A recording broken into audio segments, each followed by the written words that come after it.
Heading डालना axis of symmetry. Axis of symmetry इसको अपन C N से रिप्रेजेंट करते हैं, सी एन, जिसको प्रॉपर एक्सिस ऑफ सिमेट्री भी बोलते हैं। देखो proper axis of symmetry, axis of symmetry, और इसको प्रॉपर एक्सिस ऑफ सिमेट्री या फिर एक्सिस ऑफ रोटेशन भी बोलते हैं, एक्सिस ऑफ रोटेशन है ना, एक्सिस ऑफ रोटेशन है, कुछ भी बोल दो कोई फर्क नहीं पड़ता, सबका मतलब एक ही है। क्लियर है ना। एक्सिस ऑफ सिमेट्री का मतलब क्या है, अब सीधा सीधा कॉन्सेप्ट ये है, ठीक है ना। देखो ध्यान देना, आप समझना। देखो ये एक मॉलिक्यूल लिया हमने, है ना, ये एक दूसरा मॉलिक्यूल ले लेता हूं पहले, जैसे ठीक इसी में चेंज कर देता हूं। ये एक मॉलिक्यूल ले लिया,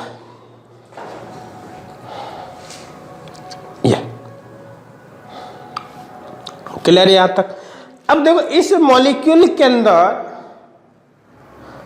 आपको कोई ऐसा एक्सिस ढूंढना है जिसके थ्रू इसको रोटेट करे और 360 से पहले ही स्ट्रक्चर रिपीट हो जाए। देखो समझना मैंने क्या बोला, ध्यान देना। जैसे इस मॉलिक्यूल को अभी मैं यहां से एक एक्सिस पास कर रहा हूं, ये समझ में आ रहा है ना।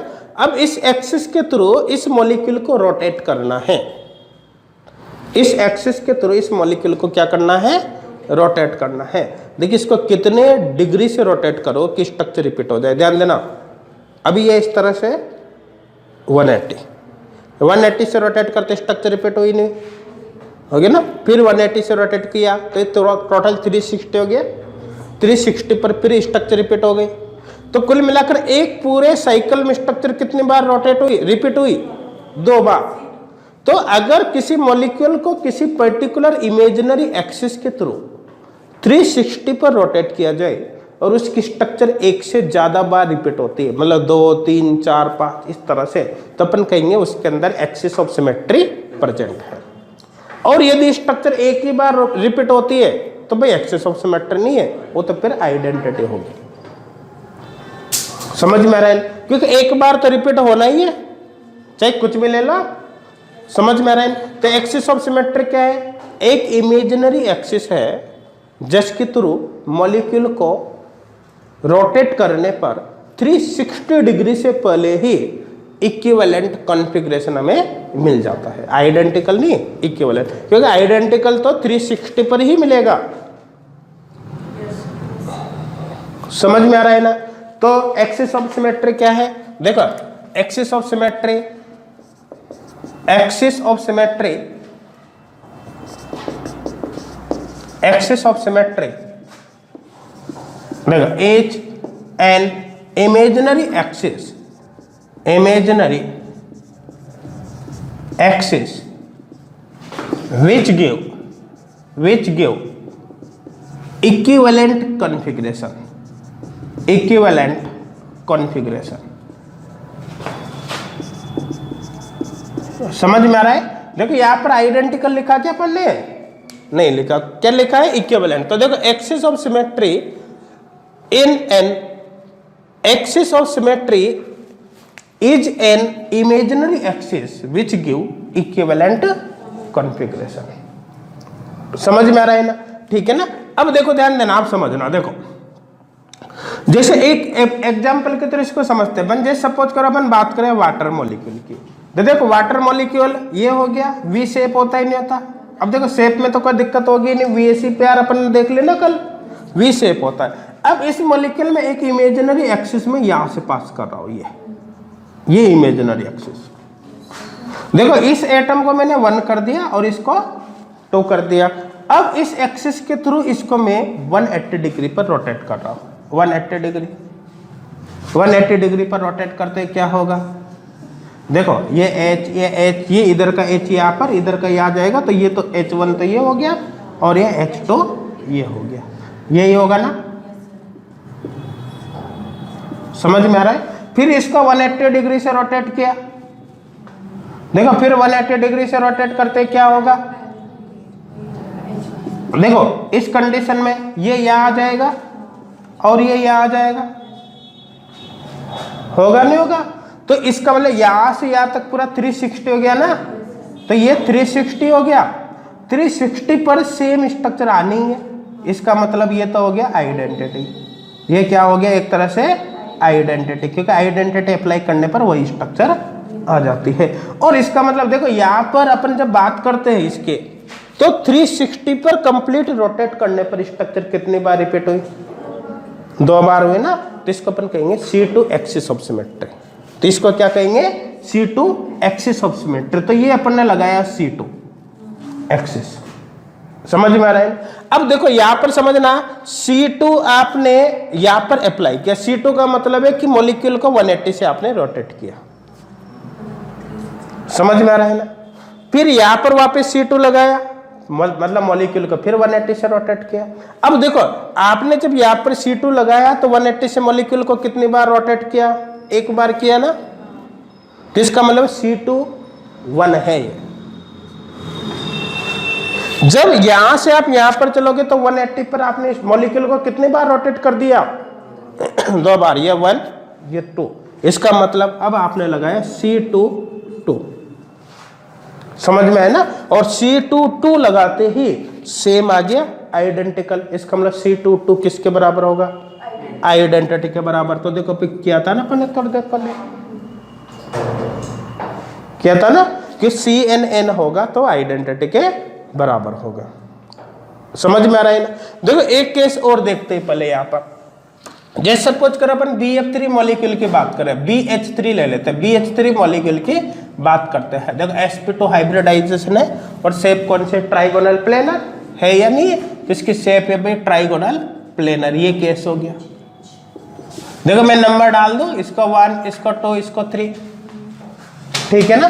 अब देखो ध्यान देना, समझना, देखो ये BH3 मॉलिक्यूल है, इसके अंदर कोई ऐसा एक्सिस देखे जिसके थ्रू मॉलिक्यूल को रोटेट करने पर स्ट्रक्चर 180 से पहले रिपीट हो जाए। तो देखो ये एक्सिस देखो आप, ये इस एक्सिस के थ्रू जब इसको रोटेट करूंगा तो 120 पर रोटेट करते इसके स्थान पर ये और इसके स्थान पर ये आ जाएगा। अब स्ट्रक्चर कितनी बार रिपीट होगी, देखो एक बार तो ये इधर आएगा, एक बार ये इधर आएगा और एक बार ये इधर आएगा। तो कितनी बार रिपीट होगी, 3 बार होगी ना। देखो 360 पर रोटेट करने पर स्ट्रक्चर जितनी बार रिपीट होती है ना वही एक्सिस होगा। स्ट्रक्चर 2 बार रिपीट हुई तो C2, 3 बार रिपीट हुई तो C3, 4 बार रिपीट हुई तो C4, 5 बार हुई तो C5। समझ में आ गया, जितनी बार स्ट्रक्चर रिपीट होगी वही एक्सिस होगा। 1 बार रिपीट हुई 1 टाइम्स तो आइडेंटिटी, वो एक्सिस नहीं होगी। 2 बार रिपीट हुई 2 टाइम्स तो C2, 3 times C3, 4 times C4। इस तरह से अपन को चलना है। तो देखो यहाँ पर अपन ने कितने डिग्री से रोटेट करेंगे, यहाँ का एंगल 120 डिग्री से रोटेट किया। जैसे इसको 120 डिग्री से रोटेट करेंगे, मैं भी क्लॉकवाइज रोटेट कर रहा हूँ यूं, तो देखो आप फिक्स नहीं ऐसे क्लॉकवाइज ही करो। अभी मैं क्लॉकवाइज रोटेट कर रहा हूँ इसको यूं, ठीक है ना। तो देखो ये 1 यहाँ पर आ जाएगा, ये यहाँ का 2 यहाँ पर, यहाँ का 3 यहाँ पर। फिर इसको 120 डिग्री से रोटेट किया, रोटेट करते क्या होगा,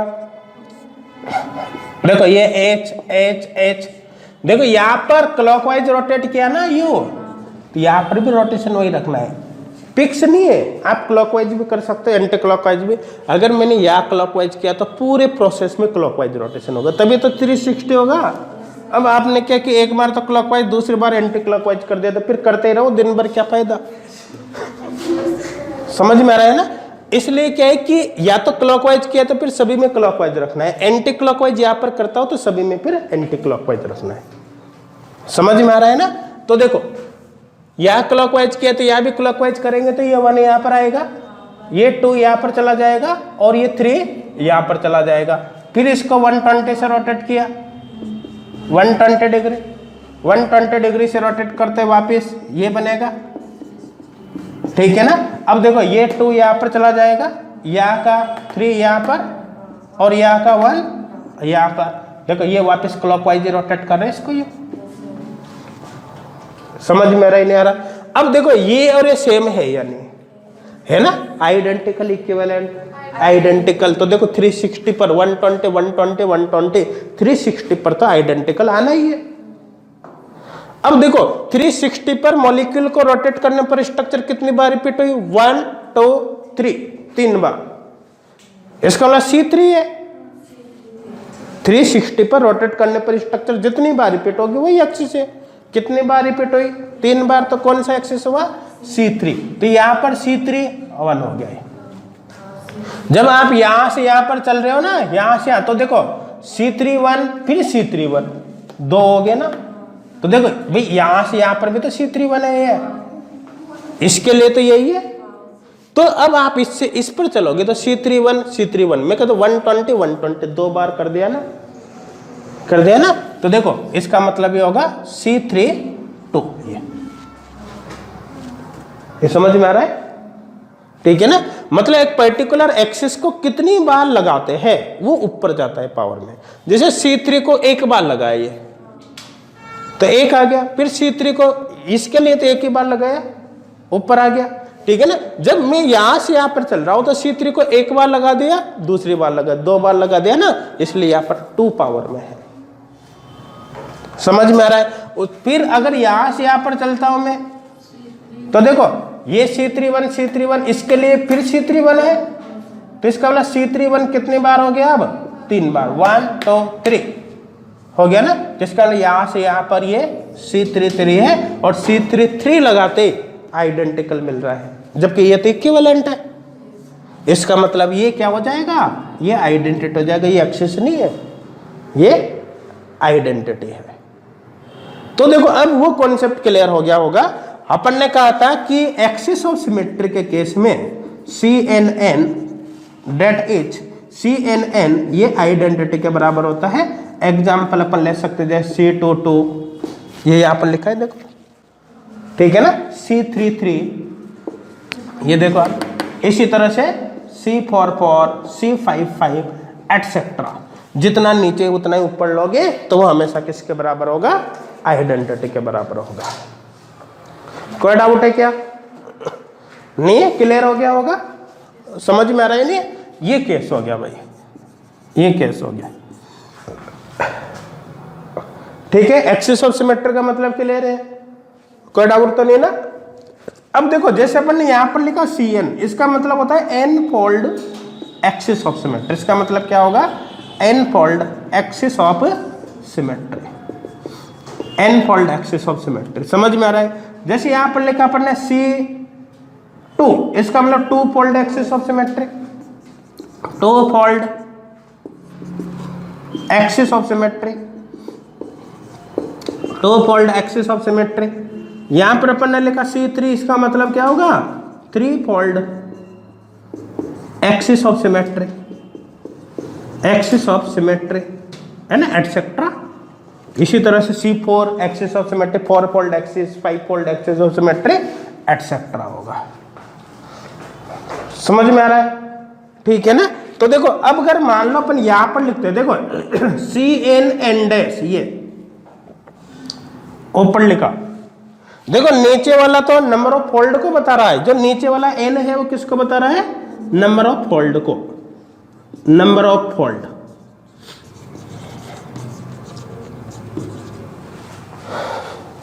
कोई डाउट है क्या यहाँ तक? तो नीचे वाला तो किसको बता रहा है? नंबर ऑफ फोल्ड को। अब ऊपर वाला जो n है वो किसको बताएगा? ऊपर n डैश यहाँ पर लिख दिया, वो किसको बताएगा? देखो ध्यान देना, एक पर्टिकुलर एक्सिस कितनी बार अप्लाई की। जैसे यहाँ पर देखो C3, जब यहां से यहाँ पर चले तो C3 कितने बार अप्लाई करी? 1 2 3, तो ऊपर 3 आ गया। जब अपन यहां से यहाँ पर चले तो C3 कितने बार अप्लाई की? 2 बार, ऊपर 2। इसका मतलब जो ऊपर वाला n लिखा है n डैश, वो किसका बता रहा है? देखो कि एक पर्टिकुलर एक्सिस को हम कितनी बार अप्लाई करते हैं।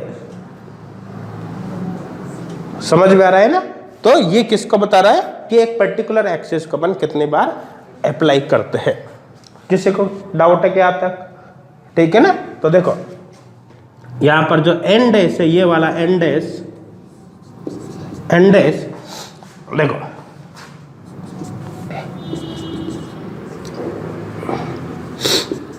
देखो यहां पर लिख देता हूं, how many times apply apply CN axis of symmetry. समझ में आ रहा है यहां तक? ठीक है ना। How many times apply CN axis of symmetry. CN axis of symmetry कितनी बार अप्लाई करते ऊपर जाएगा पावर में। अब किसी को कोई डाउट नहीं होगा? समझ में आ रहा है नहीं यहां तक? करो देखो यहां तक। ये इधर वाला कर ले सबने, कर रखा है नहीं? यहां तक कोई डाउट है क्या किसी को? नहीं है ना। अब देखो यहां पर अपन लिखा है n fold axis of symmetry. तो देखो ध्यान देना, आप समझना। देखो CN का मतलब n fold axis of symmetry है, जिसमें n किसको बता रहा है? नंबर ऑफ फोल्ड को। समझ में आ रहा है ना। अब देखो किसी मॉलिक्यूल में यदि C1 CN प्रेजेंट है, ध्यान देना क्या बोला, किसी मॉलिक्यूल में यदि CN axis of symmetry present है, जैसे C2 C3 C4 एटसेट्रा, तो उस मॉलिक्यूल को उस एक्सिस के थ्रू कितने डिग्री से रोटेट करे कि स्ट्रक्चर रिपीट हो जाए।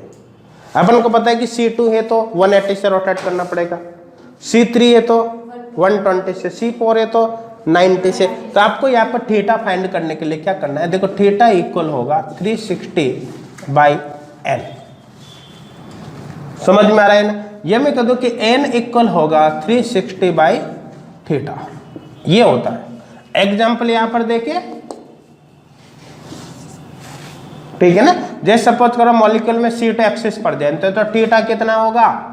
मतलब C2 एक्सिस प्रेजेंट, इसका मतलब मॉलिक्यूल को कितने डिग्री से रोटेट करे कि स्ट्रक्चर रिपीट हो जाए। तो देखो यहाँ पर क्या करना है, 360/n।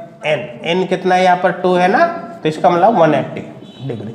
करने का मतलब मॉलिक्यूल में C2 प्रेजेंट है, तो इसका सीधा सीधा मतलब है कि वो मॉलिक्यूल उस एक्सिस के थ्रू रोटेट करने पर 180 डिग्री से रोटेट करने पर इक्विवेलेंट कॉन्फ़िगरेशन देता है। ठीक है ना। इसी तरह से जैसे यहाँ पर देखो n की वैल्यू 2 हो ही गई, ठीक है ना। n की वैल्यू यहाँ पर कितने हो गए? n equal 2। अब देखो जैसे C3 लिया तो भाई n इक्वल 3 हो जाएगा, ठीक है ना। n इक्वल 3 है तो यहाँ पर theta equal 360/3 equal 120 degree. n equal जैसे C4 ले लिया, C4, तो इसका मतलब n इक्वल यहाँ पर 4 हो गया, तो थीटा इक्वल यहाँ पर 360°/4 इक्वल 90 डिग्री। इस तरह से देख सकते हैं। जैसे C5 है तो n इक्वल यहाँ पर होगा 5, तो थीटा इक्वल 360°/5 इक्वल 72 डिग्री। अब क्लियर हो गया होगा? कोई डाउट है क्या? नहीं है ना। जस्ट अपोजिट भी देख सकते हैं। अपोजिट से मतलब है जैसे आपसे बोला जाए कि एक मॉलिक्यूल को किसी एक्सिस के थ्रू रोटेट करने पर वो 72 डिग्री से रोटेट करने पर इक्विवेलेंट कॉन्फ़िगरेशन देता है। ध्यान देना, एक मॉलिक्यूल को किसी एक्सिस के थ्रू 72 डिग्री से रोटेट करने पर इक्विवेलेंट कॉन्फ़िगरेशन मिल जाता है। बताइए एक्सिस ऑफ सिमेट्री कौन सा होगा? C5 होगा। जस्ट अपोजिट भी कर सकते हो। क्लियर है यहाँ तक? कोई डाउट है क्या? नहीं ना। केस इस तरह से हो गया, जैसे मान लो थीटा दे दिया, थीटा इक्वल 72 डिग्री, जिसका मतलब n इक्वल क्या होगा? n इक्वल क्या होगा? देखो यहाँ पर थीटा आ जाएगा, तो 360/थीटा, थीटा कितना है? देखो 360°/थीटा, थीटा इक्वल 72 इक्वल कितना होगा? कितना होगा? 5। तो इसका मतलब यहाँ पर n की वैल्यू 5 हो जाएगी। इसका मतलब C5 axis of symmetry present होगा। अब किसी को कोई डाउट नहीं है ना? समझ में आ रहा है? ये कर ले सबने नोट, हो गया ना। देखो अब अपन को देखना है कि किसी मॉलिक्यूल के अंदर कौन कौन सी एक्सिस प्रेजेंट हो सकती है। किसी मॉलिक्यूल में कौन कौन सी एक्सिस प्रेजेंट हो सकते हैं। देखो पहले एक एग्जांपल देखते हैं अपन। और देखो क्वेश्चन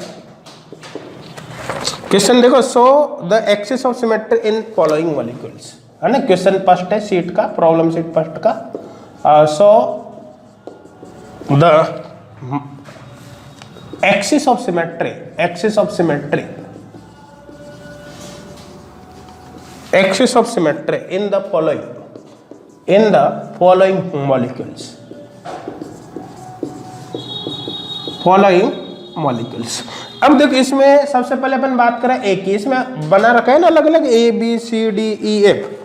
अपन सबसे पहले केवल ए वाले मॉलिक्यूल्स देखते हैं, जो है H2O, NH3, NH3, CH3, Cl and CH2Cl2, CH2Cl2।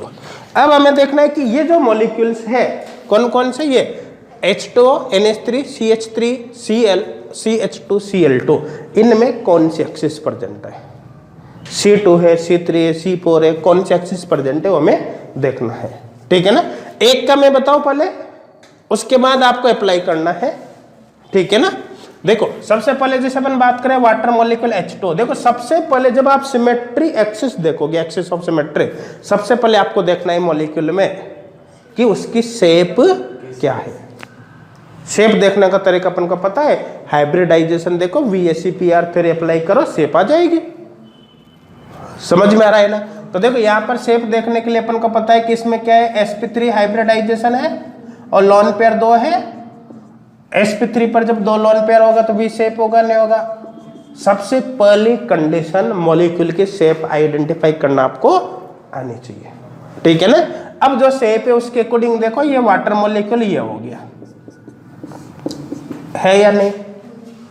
ठीक है ना, देखो इस मॉलिक्यूल में क्या कोई ऐसा एक्सिस प्रेजेंट है जिसके थ्रू मॉलिक्यूल को 360 डिग्री पर रोटेट करे और स्ट्रक्चर 360 डिग्री से पहले ही रिपीट हो जाए, प्रेजेंट है।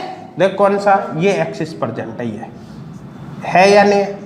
इस एक्सिस के थ्रू इसको रोटेट करेंगे तो देख इस एक्सिस के थ्रू कितने डिग्री से रोटेट करो कि स्ट्रक्चर रिपीट हो जाए। देखो अभी यू है 180 से घुमाते ये हो जाएगा, ये हाइड्रोजन या और ये यहाँ पर आ जाएगा, इसका मतलब C2 एक्सिस प्रेजेंट है या नहीं है ना। तो इसका मतलब ये हो गया इसके अंदर C2 एक्सिस। कोई डाउट है क्या, है ना। देखने के लिए अपन चाहे तो देख सकते हैं कि यहाँ पर जैसे ये 1 है, ये 2 है और यहाँ पर अपन ने लगाया C2, तो इसका मतलब ये हो गया। देखो ये यहाँ का 1 इधर आ जाएगा और यहाँ का 2 इधर आ जाएगा, ये C2 एक्सिस प्रेजेंट है। तो स्ट्रक्चर देखो 180 डिग्री से रिपीट रोटेट करते स्ट्रक्चर रिपीट हो रही है ना। तो केवल इतना देखना है 180 पर रोटेट करते स्ट्रक्चर रिपीट हो गए, तो इसका मतलब है थीटा इक्वल तो कितना हो गया 180 डिग्री। अब आपको n चाहिए तो n के लिए क्या होगा 360 बाई थीटा, थीटा कितना 180, इसका मतलब 2। इसका मतलब है कि मॉलिक्यूल में कौन सा एक्सिस प्रेजेंट है, C2 एक्सिस ऑफ सिमेट्री, हमें कहते हैं 2 फोल्ड एक्सिस ऑफ सिमेट्री है। समझ में आ रहा है। अब अपन बात करें जैसे अमोनिया की, देखो नेक्स्ट मॉलिक्यूल कौन सा है, अमोनिया NH3। देखो NH3 में हाइब्रिडाइजेशन और sp3 है लेकिन लॉन पेयर 1 है, ये कौन सा होगा ट्राइगोनल पिरामिडल, होता ही नहीं होता, तो ये हो गया भाई trigonal pyramidal, trigonal pyramidal, trigonal pyramidal. समझ में आ रहा है ना। तो ये हो गया ट्राइगोनल पिरामिडल। देखो इसको मैं इस तरह से रिप्रेजेंट कर रहा हूं अभी, देखो मैंने पहले बता ही रखा है आपको, ये H, यहाँ पर ये H और ये H, ये समझ में आ रहा है ना। ठीक है ना। देखो C2 मॉलिक्यूल, C2 क्या वाटर मॉलिक्यूल, वाटर तो ये हो गया, ये वाटर V शेप, यहां पर इस एक्सिस के थ्रू इसको रोटेट करना है, इसके थ्रू देखो रोटेट करेंगे तो अभी ये है, जैसे 180 से रोटेट करूंगा स्ट्रक्चर रिपीट हो गई, मतलब C2 एक्सिस प्रेजेंट है। वह 360 पर स्ट्रक्चर 2 बार रिपीट होगी, देखो एक बार तो ये होगी फिर एक बार ये होगी 360।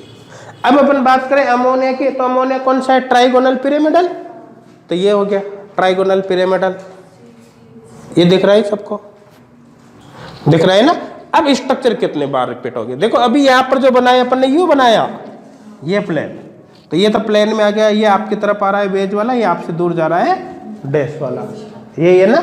यहाँ पर अपन इसकी बात करें, ये एक्सिस लगा है, देखो अभी आपके सामने ये वाला है, एक को मैं समझने के लिए डिफरेंट कर दूं, आप सभी को सेम मानना, ये केवल समझने के लिए अपन ने डिफरेंट कर दिया, ये एक्सिस लगा, ये एक्सिस, समझ में आ रहा है। अब इसको इस एक्सिस के तो रोटेट करो, देखो एक बार सामने ये आएगा, एक बार ये आएगा, एक बार सामने आएगा, स्ट्रक्चर 3 बार रिपीट होगी। देखो ये है, ये 1 2 3, स्ट्रक्चर 3 बार रिपीट हुई मतलब C3 है, इसका मतलब C3 एक्सिस है।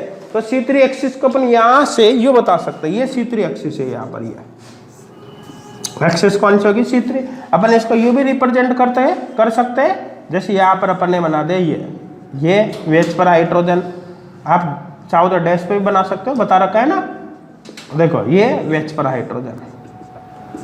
देखिए इसका मतलब मॉलिक्यूल को यू अपन ने रिप्रेजेंट किया है। अभी तीनों हाइड्रोजन आपकी तरफ आ रहे हैं, नहीं आ रहे, आपकी तरफ आ रहे तो वेज पे, ठीक है ना। यहाँ का एंगल कितना है 120 डिग्री है क्या, अरे बेटा अमोनिया है ना तो 107 डिग्री।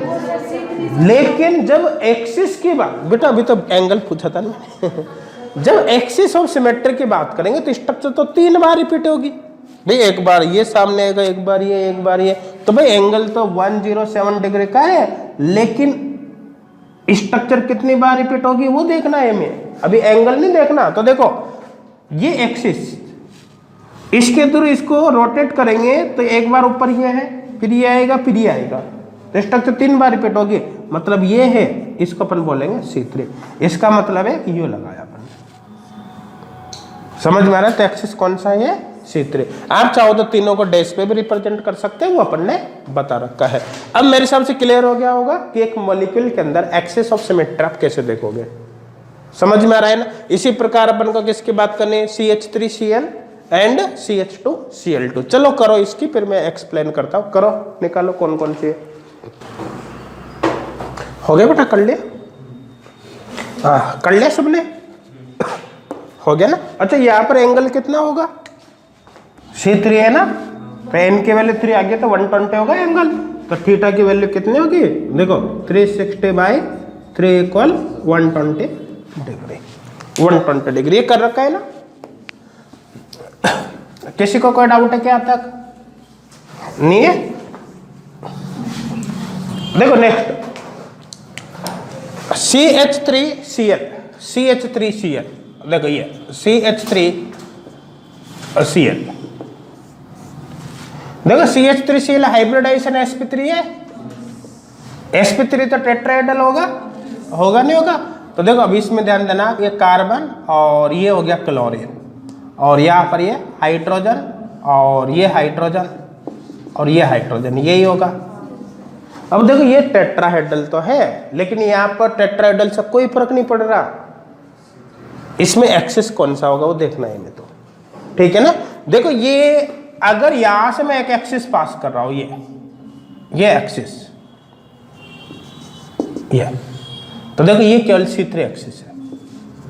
भले स्ट्रक्चर को जब मैं 120 से रोटेट करूंगा तो एक बार सामने आएगा, फिर ये आएगा, फिर ये आएगा, मतलब पूरे एक साइकिल में एक बार सामने ये, फिर ये, फिर ये। इसका मतलब एक्सिस C3 है, थीटा की वैल्यू 120 डिग्री आएगी, समझ में आ रहा है ना, है या नहीं। तो ये जस्ट लाइक अमोनिया हो गया, जस्ट लाइक अमोनिया NH3।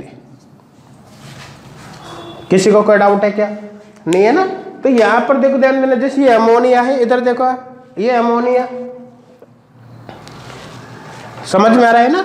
अब यहां पर अपन ने क्या, अमोनिया में 3 हाइड्रोजन हो गए, अमोनिया में कितने हाइड्रोजन हो गए 3, एक अपन ने ऊपर जोड़ दिया क्लोरीन, तो ये हो गया अब हाइड्रोजन हाइड्रोजन हाइड्रोजन कार्बन और क्लोरीन, मतलब CH3Cl। तो यहां पर देखो एक्सिस तो C3 होगा ना, एक बार ये हाइड्रोजन सामने आएगा, फिर ये C3 एक्सिस ऑफ सिमेट्री, समझ में आ रहा है। देखो नेक्स्ट केस अपन ले, यहां पर देखो CH2Cl2, देखो यहां पर भी हाइब्रिडाइजेशन sp3 है, लेकिन यहां पर दो अलग अलग एटम है, ठीक है ना। तो देखो एक टेट्राहेड्रल है ना sp3 पर, टेट्राहेड्रल को मैं ऐसे भी रिप्रेजेंट कर सकता हूं, तो बताया था इस तरह से। तो देखो यहां पर Cl ले लिया, यहां पर ले लिया हाइड्रोजन, ये। अब इसके अंदर एक्सिस पास करो, देखो यहां से भी एक्सिस पास करो आप, ये देखो C2, जैसे आप 120 से रोटेट करोगे, इसको रिप्लेस करेगा इसको, ये फ्रंट पे बोर्ड के आगे, और ये इसको रिप्लेस करेगा ये इसको, ये बोर्ड के पीछे, ये बोर्ड के आगे है। देखो ये इस तरह का केस है, यहाँ पर दो डिफरेंट टाइप के एटम है, मतलब ये केस हो गया, देखो ये इधर देखो सभी, ये CH2Cl2 हो गया, यहां पर ये रिप्रेजेंट किया अपन ने, ये वेज, ये डैश, ये क्लोरीन, ये क्लोरीन, ठीक है ना। 120 से जैसे 180 से जैसे रोटेट करोगे, रोटेट करते ये बनेगा, देखो सेम आ रहा है ना यार, आ रहा है ना ये, ठीक है। अच्छा जैसे SO2 ले लेते यहाँ पर, तो क्या होता, SO2 V शेप होता है नहीं तो, अच्छा ये जस्ट लाइक कौन सा हो गया, जस्ट लाइक वाटर। अब दिखने में वाटर जैसा थोड़ी है, लेकिन एक्सेस ऑफ सिमेट्री वैसे ही प्रेजेंट है, ये हो गया जस्ट लाइक वाटर, H2O। देखो इसी तरह SO2 में sp2 हाइब्रिडाइजेशन और एक लॉन पेयर है, इसका मतलब V शेप होगा, तो देखो ये हो गया V शेप होते यहाँ पर S डबल बॉन्ड O, ये भी क्या होगा, जस्ट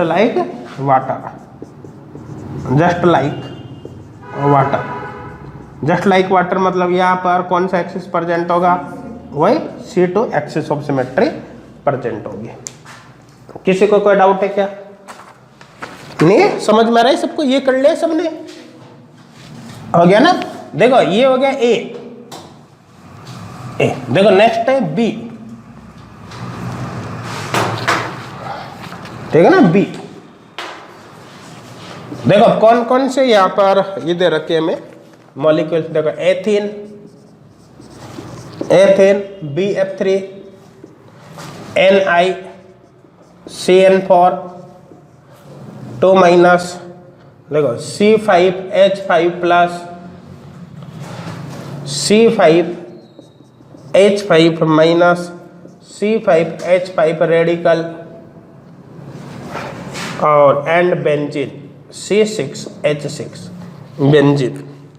देखो इन कंपाउंड्स के अंदर, इन मॉलिक्यूल्स के अंदर आपको एक्सिस ऑफ सिमेट्री देखनी है, समझ में आ रहा है। देखो सबसे पहले मैं इसमें एक्सप्लेन कर दो BF3 में, उसके बाद बाकी भी देख लेंगे, समझ में आ रहा है ना।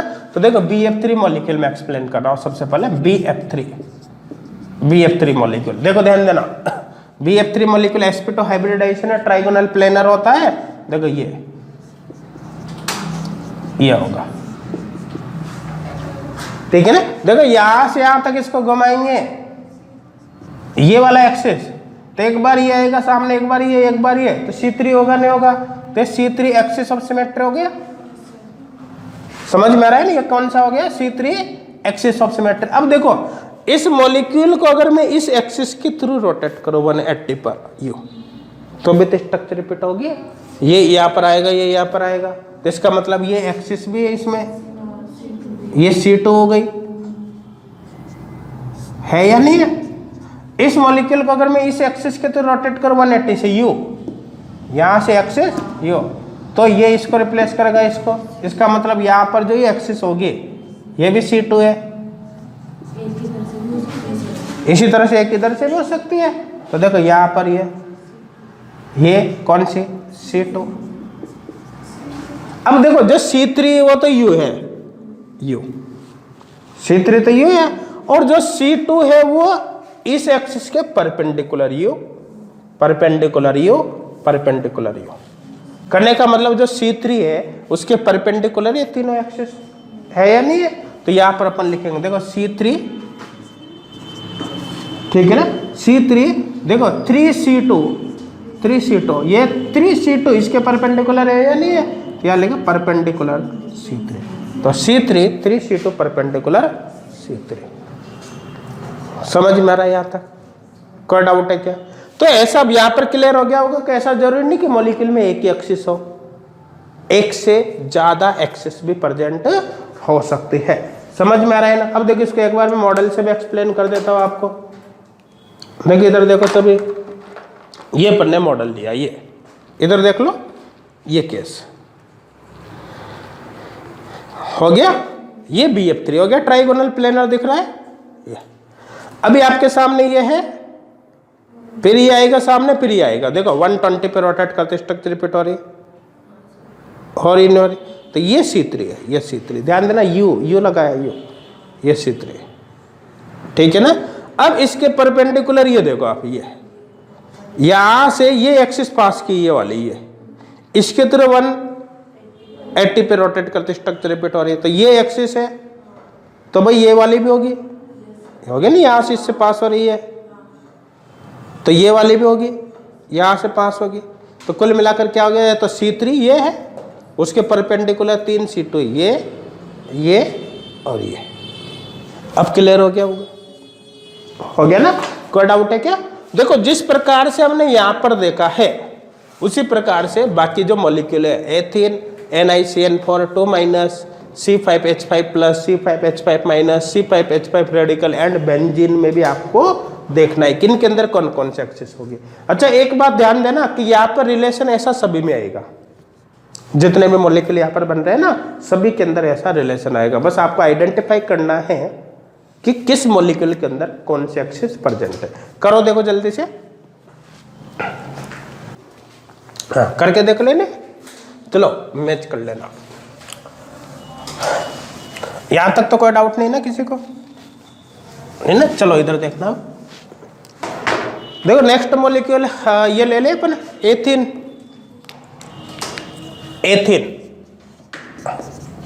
देखो एथीन सब जानते हो ना, CH2 डबल बॉन्ड CH2 यही होता है। देखो इनमें दोनों का हाइब्रिडाइजेशन sp2 होता है ना, तो देखो इसकी शेप ये होगी नहीं होगी, होगी। अच्छा सबने निकाल के देख लिया रिलेशन क्या आया,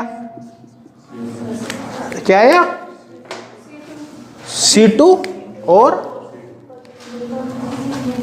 देखो ये रिलेशन आ रहा है नहीं आ रहा यहाँ पर, C2 2C2 परपेंडिकुलर C2 आ रहा है नहीं। अब देखो ध्यान देना, देखो ये sp2 है, ये sp2, इसका मतलब ये पूरा मॉलिक्यूल प्लेनर है, ये जितने भी एटम प्रेजेंट है वह सबके सब एक ही प्लेन में प्रेजेंट है या नहीं है ना। अब आपने सबसे पहले यहां से एक्सिस पास किया, ये तो हो गया भाई C2, हो गया ना। इस एक्सिस की तरफ मॉलिक्यूल को 180 से रोटेट करते स्ट्रक्चर रिपीट हो जाएगी, ये यहां पर चला जाएगा, यहां पर ये, यहां पर ये, यहां पर। इसी तरह देखो एक एक्सिस ये पास किया, ये भी तो C2 है, वो इस एक्सिस की तरफ 180 से रोटेट करते स्ट्रक्चर रिपीट हो जाएगी, ये पूरा यहाँ पर, ये यहाँ पर आएगा नहीं आएगा, आएगा ना। और एक एक्सिस ये देखो आप, ये इस एक्सिस की तरफ 180 से रोटेट करो, देखिए इस एक्सिस की तरफ 180 से रोटेट करेंगे तो क्या होगा, ये यहाँ पर, ये यहाँ पर, ये यहाँ पर, ये यहाँ पर, ये कार्बन इसको रिप्लेस कर देगा। देखो 180 से घुमाओ आप इसकी तरफ, होगा नहीं होगा। ये वाली जो एक्सिस है ये वाली, इसको मैं ऐसे शो कर दूं यू, है ना, इसका मतलब यू बता रखी ना, इसका मतलब एक्चुअली ये समझ में आ रहा है। तो देखो ये C2, इसके परपेंडिकुलर 2 C2, ये वाली C2 है, इसके परपेंडिकुलर है ये और ये, है या नहीं, तो C2 2C2 परपेंडिकुलर C2। अब देखो यहाँ पर एक प्रॉब्लम ये आ गई कि यहाँ पर तो देखो अपने C3 को आगे रख दिया, यहाँ पर तो तीनों ही C2 है ना, कौन सा C2 आगे रखा है, ये वाला आगे रखा है, ये दोनों आगे रखा है। देखो उस C2 को आगे रखोगे जो प्रिंसिपल एक्सिस है, ठीक है ना। अब देखो प्रिंसिपल, इसका मतलब यहाँ पर एक पॉइंट और आ गया कि मॉलिक्यूल में अलग अलग टाइप की एक्सिस हो सकती है। तो देखो एक्सिस के टाइप की बात करें तो कौन कौन सी होगी, देखो प्रिंसिपल एक्सिस होती है, बाकी जितनी भी बचती है वो सबसिडियरी एक्सिस ऑफ सिमेट्री होती है, समझ में आ रहा है ना। अब जो सबसिडियरी एक्सिस ऑफ सिमेट्री है उनको पहचानने का तरीका सीधा सीधा है, प्रिंसिपल आप देख लो, बाकी जितने भी बच रहे हो सबके सबके सबसिडियरी है। अब प्रिंसिपल एक्सिस ऑफ सिमेट्री कौन सी होती है, तो देखो ऐसी एक्सिस ऑफ सिमेट्री जिसके लिए नंबर ऑफ फोल्ड मैक्सिमम हो, वो होता है प्रिंसिपल एक्सिस। जैसे यहाँ पर देखो कि इसके अंदर एक्सिस तो 4 है, 3 तो C2 है, 1 C3 है, लेकिन मैक्सिमम नंबर ऑफ फोल्ड किसके है, C3 के है ना। इसका मतलब C3 तो प्रिंसिपल एक्सिस है और बाकी जो 3 C2 है वो सबसिडियरी एक्सिस है। तो यहाँ पर जो C3 है वो तो क्या हो गया, प्रिंसिपल एक्सिस। देखो ये प्रिंसिपल एक्सिस है, ये प्रिंसिपल एक्सिस ऑफ सिमेट्री है ना, प्रिंसिपल एक्सिस। और जो C2 है ना ये कौन सा है, ये सबसिडियरी एक्सिस है। देखो subsidiary axis, subsidiary axis of symmetry. अब देखो यहां पर अपन ने कहा कि जिस एक्सिस के लिए नंबर ऑफ फोल्ड ज्यादा होंगे वो प्रिंसिपल एक्सिस है, जिसके लिए नंबर ऑफ फोल्ड ज्यादा होंगे वो कौन सी है, प्रिंसिपल एक्सेस है और बाकी क्या है, सब्सिडरी एक्सिस ऑफ सिमेट्री। लेकिन अगर इस केस की बात करें तो यहाँ पर तो नंबर ऑफ फोल्ड भी बराबर है। तो देखो अगर नंबर ऑफ फोल्ड बराबर हो तो उस कंडीशन में जो axis maximum number of atom से पास होती है वो प्रिंसिपल एक्सिस है। लेकिन ऐसा कब देखोगे, जब नंबर ऑफ फोल्ड बराबर हो जाए। तो देखो ये जो एक्सिस 3 C2 है उसमें से देखो ये वाली C2 ज्यादा नंबर ऑफ एटम से पास हो रही है, जबकि ये दोनों C2 किसी एटम से पास ही नहीं हो रही। तो ये प्रिंसिपल एक्सिस होगी और बाकी सब्सिडरी एक्सिस होगी। समझ में आ रहा है यहां तक? तो भाई ये प्रिंसिपल एक्सिस है, प्रिंसिपल एक्सिस, और बाकी कौन सी है, सब्सिडरी एक्सिस। तो प्रिंसिपल एक्सिस ये है, यहां पर ये जो आगे लिखी है वो प्रिंसिपल एक्सिस होगी हमेशा, और ये पीछे वाली कौन सी है, सब्सिडरी एक्सिस, सब्सिडरी एक्सिस। अच्छा ये जो C2 है ये कौन सी, प्रिंसिपल है सब्सिडरी? प्रिंसिपल है ना, क्योंकि ये तो यही है, अपन ये बताने के लिए लिखा है कि दोनों इसके परपेंडिकुलर है। क्लियर हो गया होगा? कोई डाउट है क्या? नहीं है ना? तो देखो यहां पर लिख देता हूं मैं एक्सिस ऑफ सिमेट्री। देखो axis of symmetry, axis of symmetry में दो केस कौन कौन से, एक तो principal axis of symmetry, principal axis of symmetry, principal axis of symmetry. समझ में आ रहा है ना? देखो प्रिंसिपल एक्सिस ऑफ सिमेट्री में क्या होगा, देखो एक्सिस ऑफ सिमेट्री जो मैक्सिमम नंबर ऑफ, सॉरी जिसके लिए मैक्सिमम नंबर ऑफ फोल्ड हो, ठीक है ना? तो देखो axis of symmetry, axis of symmetry which has maximum number of fold, maximum number of fold, number of fold, ठीक है ना? Axis of symmetry which has maximum number of fold. अब देखो अगर नंबर ऑफ फोल्ड बराबर हो तो क्या होगा, ध्यान देना, नंबर ऑफ फोल्ड बराबर हो तो जो axis maximum number of atom से पास होगी, ठीक है ना? तो देखो if number of fold is same, then axis of symmetry which is passed through maximum number of atoms, maximum number of atoms, कोई डाउट है क्या तक? Which is pass through maximum number of atoms. अब देखो ये principal axis को पहचानने का तरीका हो गया, कौन सा? सबसे पहले तो देखोगे नंबर ऑफ फोल्ड, जिस एक्सिस के लिए नंबर ऑफ फोल्ड सबसे ज्यादा है वो प्रिंसिपल एक्सिस होगी, और नंबर ऑफ फोल्ड बराबर हो जाते हैं तो प्रिंसिपल एक्सिस होगी जो मैक्सिमम नंबर ऑफ एटम से पास होती है। समझ में आ रहा है ना? और प्रिंसिपल एक्सिस के अतिरिक्त जो भी एक्सिस मॉलिक्यूल में बचेगी वो सबके सब क्या होगी, सब्सिडरी एक्सिस ऑफ सिमेट्री होगी। तो देखो subsidiary axis of symmetry, subsidiary axis of symmetry, axis of symmetry. तो देखिए नीचे लिख देता हूं other all axis. Other all axis का मतलब है अदर देन प्रिंसिपल एक्सिस, यू मानो। देखो यहां पर लिख देता हूं other than principal axis, principal axis. Principal axis के अतिरिक्त जो भी एक्सिस मॉलिक्यूल में प्रेजेंट है वो सबके सब सब्सिडरी है। देखो BF3 मॉलिक्यूल में C3 प्रिंसिपल है क्योंकि मैक्सिमम नंबर ऑफ फोल्ड इसी में, और यहां पर मैक्सिमम नंबर ऑफ फोल्ड सभी में बराबर है, इसलिए ये प्रिंसिपल एक्सिस है क्योंकि मैक्सिमम नंबर ऑफ एटम से पास हो रही है। कोई डाउट है क्या? नहीं ना? मेरे हिसाब से क्लियर हो गया होगा, ये समझ में आ रहा है इन सबको? देखो ये कर ले, इधर वाला ये कर रखा है ना। देखो नेक्स्ट मॉलिक्यूल कौन सा है, नेक्स्ट कौन सा, NiCN4 2-, NiCN4 2-। देखो NiCN4, ठीक है ना, NiCN4 2-। ये देखो ध्यान देना, इसमें DsP2 हाइब्रिडाइजेशन होता है और ये एक स्क्वायर प्लेनर कॉम्प्लेक्स है, square planar complex. dsp2 hybridization है और कॉम्प्लेक्स कौन सा है? स्क्वायर प्लेनर है। तो इसको ऐसे बना दो, देखो ये सेंट्रल पे तो हो गया भाई कौन सा? निकल। और यहाँ पर 4 Cn हो जाएंगे। ये देखो Cn Cn Cn और Cn, और ये यहाँ पर ये -2 चार्ज, स्क्वायर प्लेनर कॉम्प्लेक्स, ठीक है ना, ये -2 चार्ज। ये हो गया। अब देखो इधर ध्यान देना, ये स्क्वायर प्लेनर कॉम्प्लेक्स है। देखो ये जो एक्सिस है कौन सा है? C4। भाई एक बार सामने आएगा, फिर ये C4 होगा नहीं होगा? होगा ना। अब देखो इधर ध्यान देना, यहां से अगर मैं एक्सिस लगाऊं तो C2 है या नहीं है? देखो इस एक्सिस के थ्रू ये एक्सिस है, 180 से रोटेट करो, स्ट्रक्चर रिपीट हो जाएगी। देखो यहां है तो यहां पर भी C2 है या नहीं? देखो यहां से अप्लाई करो C2, यहां से ये वाला, ये देखो यहां से 180 से रोटेट करो इस एक्सिस के थ्रू यो, तो जैसे 180 से रोटेट करोगे ये यहाँ पर आ जाएगा, तो ये भी C2 है। देखो C2, और यहाँ से C2 है या नहीं है?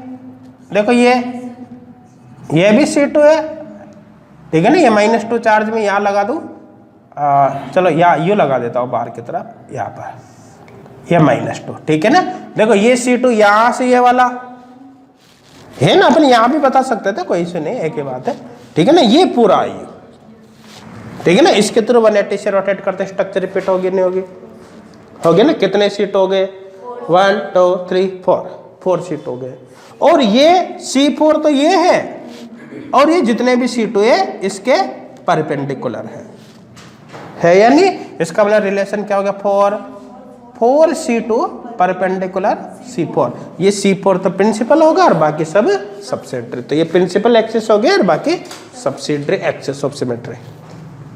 समझ में आ रहा है? तो एक बात यहाँ पर क्लियर हो रही है कि देखो ये जितने भी अभी मॉलिक्यूल पढ़ रहे हैं ना अपन, ये प्लेनर है, BH3 भी प्लेनर था, NiCN4 भी कंप्लीट प्लेनर आ रहा है। तो एक बात फिक्स हो गई, जो planar like molecules, planar molecules होते हैं कुल मिलाकर। प्लेनर मॉलिक्यूल्स के लिए बेसिकली रिलेशन इस टाइप का आता है, कौन सा? Cn NC2 perpendicular Cn, okay ना। जैसे 4 है, n की जगह C4, 4C2 परपेंडिकुलर C4, यहाँ पर C2 2C2 perpendicular C2, BF3 में C3 3C2 परपेंडिकुलर C3। आ रहा ही नहीं आ रहा? तो देखो ये कर रखा है ना, नहीं चला, कर रखा है सबने। देखो तो प्लेनर मॉलिक्यूल्स के लिए रिलेशन क्या गया? देखो so for planar and planar like molecules. अब देखिए ये कैटेगरी में आगे बताऊंगा, आपको सब समझाऊंगा, अभी मैं केवल डायरेक्ट लिख रहा हूं। प्लेनर जैसे दिखने वाले मॉलिक्यूल्स के लिए रिलेशन कौन सा होता है? देखो एक्सिस ऑफ सिमेट्री इक्वल यहां पर होता है Cn NC2 परपेंडिकुलर Cn, ये रिलेशन होता है Cn NC2 परपेंडिकुलर Cn। तो समझ में आ रहा है? ये कर रखा है किधर वाला बना रखा है नहीं? देखो अब नेक्स्ट केस देखते हैं। नेक्स्ट कौन सा है? C5H5+। देखो मैं यहाँ पर तीनों को साथ में ले रहा हूं, C5H5+, C5H5- and C5H5 radical, ठीक है ना। देखो जैसे C5H5+ की बात करें, C5H5+, देखो C5H5- और C5H5 रेडिकल। ये देखो इन तीनों की जो स्ट्रक्चर होती है वो ये होती है, ये और ये प्लस। अब यहां पर प्लस होगा, अगर ये होता तो यहां पर माइनस आ जाता, ये होता तो यहां पर रेडिकल आ जाता। ये वो डिपेंड करता है कि कौन सा जो होगा वो आ जाएगा, ठीक है ना। और ये अपन को डीलोकलाइज है, मतलब यू कर सकते हैं। देखो अगर पॉजिटिव चार्ज की बात करते, पॉजिटिव चार्ज इस पूरी रिंग में घूम रहा है ना, मतलब पॉजिटिव, तो यहाँ पर इस पॉजिटिव के स्थान पर यहाँ पर नेगेटिव भी हो सकता है और यहाँ पर ये भी हो सकता है। तो तीनों को एक साथ ही बता दूं, कुल मिलाकर मैं इन तीनों को इस तरह से लिख रहा हूं, देखो समझने के हिसाब से यू। अब यहाँ पर पॉजिटिव हो सकता है, नेगेटिव हो सकता है, रेडिकल हो सकता है, तीनों के लिए मैं एक साथ ही बना दूं क्योंकि तीनों है तो एक जैसे। समझ में आ रहा है नहीं आ रहा? कोई डाउट है क्या? नहीं ना। अब देखो इसके अंदर कौन सा एक्सिस प्रेजेंट होगा, देखो ये हो गया भाई C5, देखो ये C5 देख रहा है, यहां से इसको घुमाओ 360 पर पूरा एक साइकिल, तो एक बार ये कॉर्नर ऊपर आएगा, फिर ये आएगा, फिर ये आएगा, फिर ये आएगा, फिर ये आएगा। कितनी बार स्ट्रक्चर रिपीट हुई? 5 बार हुई ना, 1 2 3 4 5, क्योंकि तो सारे एंगल बराबर है ना, ये थोड़ी की है किसी ने यू तो नहीं बनाई ना, नहीं बनाई, ऐसी बनाई ना, क्योंकि ये थोड़ी किस तरह से, ये तो सारे एंगल के एक जैसे है ना, पेंटागोनल प्लेनर है या नहीं है। तो देखो ये C5 हो गया। अब इसके अंदर और कौन सा एक्सिस है, देखो एक्सिस यहां से पास करो, ये एक्सिस जो आप पास करोगे ना, ये देखो ये यहां से पास होगा, कॉर्नर से सामने वाले एज से निकलेगा ना। देखो इसके थ्रू 180 से घुमाते स्ट्रक्चर रिपीट होगी नहीं होगी। सबसे पहली बात प्लेनर मॉलिक्यूल है ना, तो 100% रिलेशन यही आएगा। देखो CN NC2 परपेंडिकुलर CN, मतलब C5 5C2 परपेंडिकुलर C5 आना ही आना है, बस अपन को तो चेक करना है कैसा रहा है। समझ में आ रहा है? तो देखो ये C2 है या नहीं है। फिर अगर आप यहां से पास करते हो यहां से, तो इसके सामने वाले एज यहां से पास हो जाएगी, तो यहां से भी तो लगेगा C2, तो ये C2। इसी तरह से यहां से भी होगा, देखो आप इस कॉर्नर से होगा नहीं होगा, देखो ये इस एज से पास हो जाएगा यहां से, ये C2। यहां से भी होगा इस कॉर्नर के थ्रू, ये इस एज से पास हो जाएगा यहां पर, ये C2। और यहां से इस कॉर्नर से भी होगा, ये इस एज से पास हो जाएगा यहां पर, ये C2।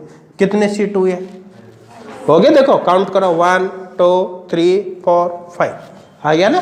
देखो ये C5 प्रिंसिपल एक्सिस और इसके परपेंडिकुलर है ना बाकी C2, तो देखो C5 perpendicular C5 5C2 perpendicular C5, ये रिलेशन हो गया।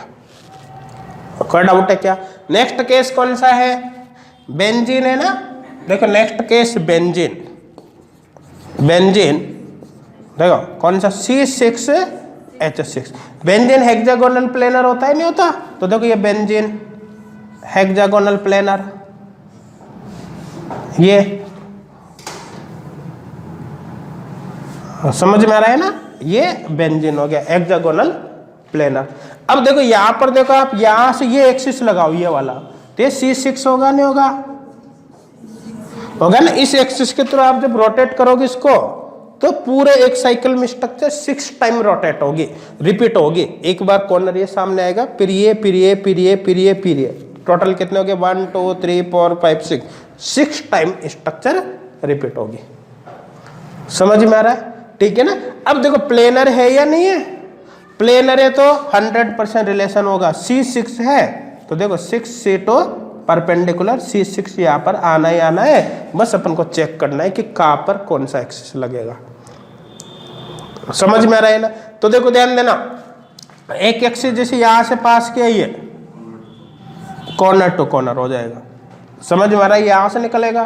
फिर दूसरा इस कॉर्नर से, यहां से ये इस कॉर्नर से निकल जाएगा, ठीक है। तीसरा इस कॉर्नर से, यहां से वो इस कॉर्नर से निकलेगा। देख कॉर्नर तो सारे कवर हो गए ना, होगा नहीं होगा। अब देखो एक एक्सिस यहां से पास करो, यहां से, ठीक है ना, या और या, ठीक है। यहां से बता देता हूं ना, यहां से एक एक्सिस यहां से पास करे अपन ने, यहां से ये, तो देखो ये इस एज से इस एज पे निकल जाएगी ये, तो देखो ये C2। एक यहां से पास करो आप, यहां से ये वाला, ये यहां से पास हो जाएगी, देखो ये C2। और एक यहां से पास करो आप, यहां से ये पास करो, ठीक है ना, देखो ये C2, ये यहां से पास हो जाएगी भाई। तो देखो तीन जो C2 है, 3 जो C2 है यहाँ पर, वो 3 C2 तो एज टू एज पास हो रही है। देखो एक 1 2 3 और 3 C2 कॉर्नर से पास हो रही है। देखो ये 1 ये 2 और ये 3 हो गया ना। देखो ये 1 ये वाली, ये 2 ये 3 तो कॉर्नर से हो गया ना ये वाली, ये और 3 एज से कौन सी, देखो ये 1 ये 2 ये 3। समझ में आ रहा है। अब कोई से भी C2 लगाई, जैसे ये C2 है 180 से रोटेट करते स्ट्रक्चर रिपीट हो जाएगी। आप एज वाला देख लो, जैसे ये ले लिया, जैसे 180 से घुमाओगे नीचे का ऊपर, ऊपर वाला नीचे, स्ट्रक्चर रिपीट हो जाएगी। तो 6 C2 जो है वही C6 के परपेंडिकुलर है या नहीं है, तो रिलेशन हो गया C6 6C2 परपेंडिकुलर C6। मेरे हिसाब से अब सभी मॉलिक्यूल्स के अंदर कौन कौन सी एक्सिस प्रेजेंट होगी यहाँ पर वो क्लियर हो गया होगा। प्लेनर मॉलिक्यूल दिखता है तो रिलेशन बेसिकली यही बैठता है, प्लेनर लाइक मॉलिक्यूल्स के अंदर। किसी को कोई डाउट है क्या? नहीं, ये कर रखा है, कर लिया नहीं सबने। देखो नेक्स्ट केस देखते हैं C। देखो कुछ मॉलिक्यूल्स लिख रहा हूं, वही आपको एक्सिस ऑफ सिमेट्री देखने। देखो C, देखो chlorobenzene, chlorobenzene, chlorobenzene, ortho dichlorobenzene, ortho dichlorobenzene, ortho dichlorobenzene. देखो मेटा डाइक्लोरोबेंजीन, मेटा डाइक्लोरोबेंजीन, ठीक है ना। Para dichlorobenzene, para dichlorobenzene, para dichlorobenzene. देखो नेक्स्ट है ortho meta trichlorobenzene, ortho meta trichlorobenzene, ortho meta trichlorobenzene and 135 trichlorobenzene and 135 trichlorobenzene, trichlorobenzene. ठीक है, तो chlorobenzene, ortho dichlorobenzene, meta dichlorobenzene, para dichlorobenzene, ortho meta trichlorobenzene and 135 trichlorobenzene. इन molecules के अंदर आपको क्या देखना है, वही एक्सिस ऑफ सिमेट्री लगाकर देखनी है। तरीका अब आपको मिल ही गया कैसे क्या करना है। हाँ, जल्दी से करो इनको सॉल्व। आपको बताना है कि किस मॉलिक्यूल में कौन सी एक्सिस प्रेजेंट है। करो, देखो जल्दी से सॉल्व इनको। चलो इधर देखो, सभी हो गया ना, यहां तक करके देखा ना सबने। चलो अब मैच करना। देखो सबसे पहला मॉलिक्यूल कौन सा है, क्लोरोबेंजीन। तो चलो क्लोरोबेंजीन भाई साहब को बना देते हैं ना। देखो इधर ये क्लोरोबेंजीन, यही है, ठीक है ना। Chlorobenzene, chlorobenzene. देखिए इसके अंदर कौन सा एक्सिस है। देखो एक्सिस का मतलब तो क्लियर है ना सबके। देखो एक्सिस का मतलब एक बार फिर समझाता हूं, अगर क्लियर नहीं भी हो तो समझना। देखो जैसे ये है, ये मॉलिक्यूल है, ये अभी सबने देख लिया ना अच्छी तरीके से। अब अपन ने क्या किया, आप सब अभी क्लास में बैठे हो और आप सब क्लास से बाहर निकल गए, समझ में आ रहा है, ठीक है। और मैंने इसको आपके एब्सेंस में घुमा दिया, घुमाया भी। अब आप वापस क्लास में आए और आपने मॉलिक्यूल देखा। क्या आप इस मॉलिक्यूल को देखकर बता सकते हो कि मैंने इसको घुमाया? नहीं घुमाया। ऐसा होता है तो एक्सिस से नहीं होता है। अगर आपने बता दिया कि नहीं ये तो रोटेट किया है, तो इसका मतलब एक्सिस प्रेजेंट नहीं है, मतलब बिल्कुल सेम मिलेगा। समझ में आ रहा है ना। कैस हो गया, जैसे ये है मॉलिक्यूल, अपन ने आंखें बंद कर ली इस तरह से और किसी ने आकर इसको घुमा दिया, आंखें खोली, पता नहीं चलना चाहिए कि इसको घुमा दिया किसी ने। ठीक है ना। अब देखो यहां पर ऐसा होगा या नहीं होगा, कोई क्या ऐसा एक्सिस प्रेजेंट है जिसमें ऐसा कर सकते हैं? देखो ये रहा, ये C2। देखो अगर मैं इस एक्सिस के थ्रू इसको 180 से रोटेट कर देता हूं तो बिल्कुल यही बनेगा। C2 है या नहीं? अब इसके अलावा बाकी तो नहीं है, जैसे यू करोगे तो ऊपर का क्लोरीन नीचे आ जाएगा, बाकी कुछ भी नहीं, कुल मिलाकर ये C2। क्लियर हो गया होगा। नेक्स्ट मॉलिक्यूल कौन सा है, देखो ऑर्थो डाइक्लोरोबेंजीन, फिर मेटा है पैरा है। तो देखो ऑर्थो डाइक्लोरोबेंजीन, देखो ऑर्थो डाइक्लोरोबेंजीन, ऑर्थो डाइक्लोरोबेंजीन। अब देखो ऑर्थो डाइक्लोरोबेंजीन की बात करें तो क्या होगा, ध्यान देना, ऑर्थो डाइक्लोरोबेंजीन ये हो गया। देखो पोजीशन तो सब जानते हैं, जैसे Cl ये ऑर्थो, ये मेटा, ये पैरा, तो ऑर्थो पर एक Cl और जोड़ दिया। देखो इसको मैं ऐसे बना दूं, ऐसे बना सकता हूं, एक Cl यहां जोड़ दे, एक यहां पर, ये ऑर्थो है या नहीं है ना। अब यहां से देखो आप, ये C2 दिख गया सभी को, ये C2 एक्सिस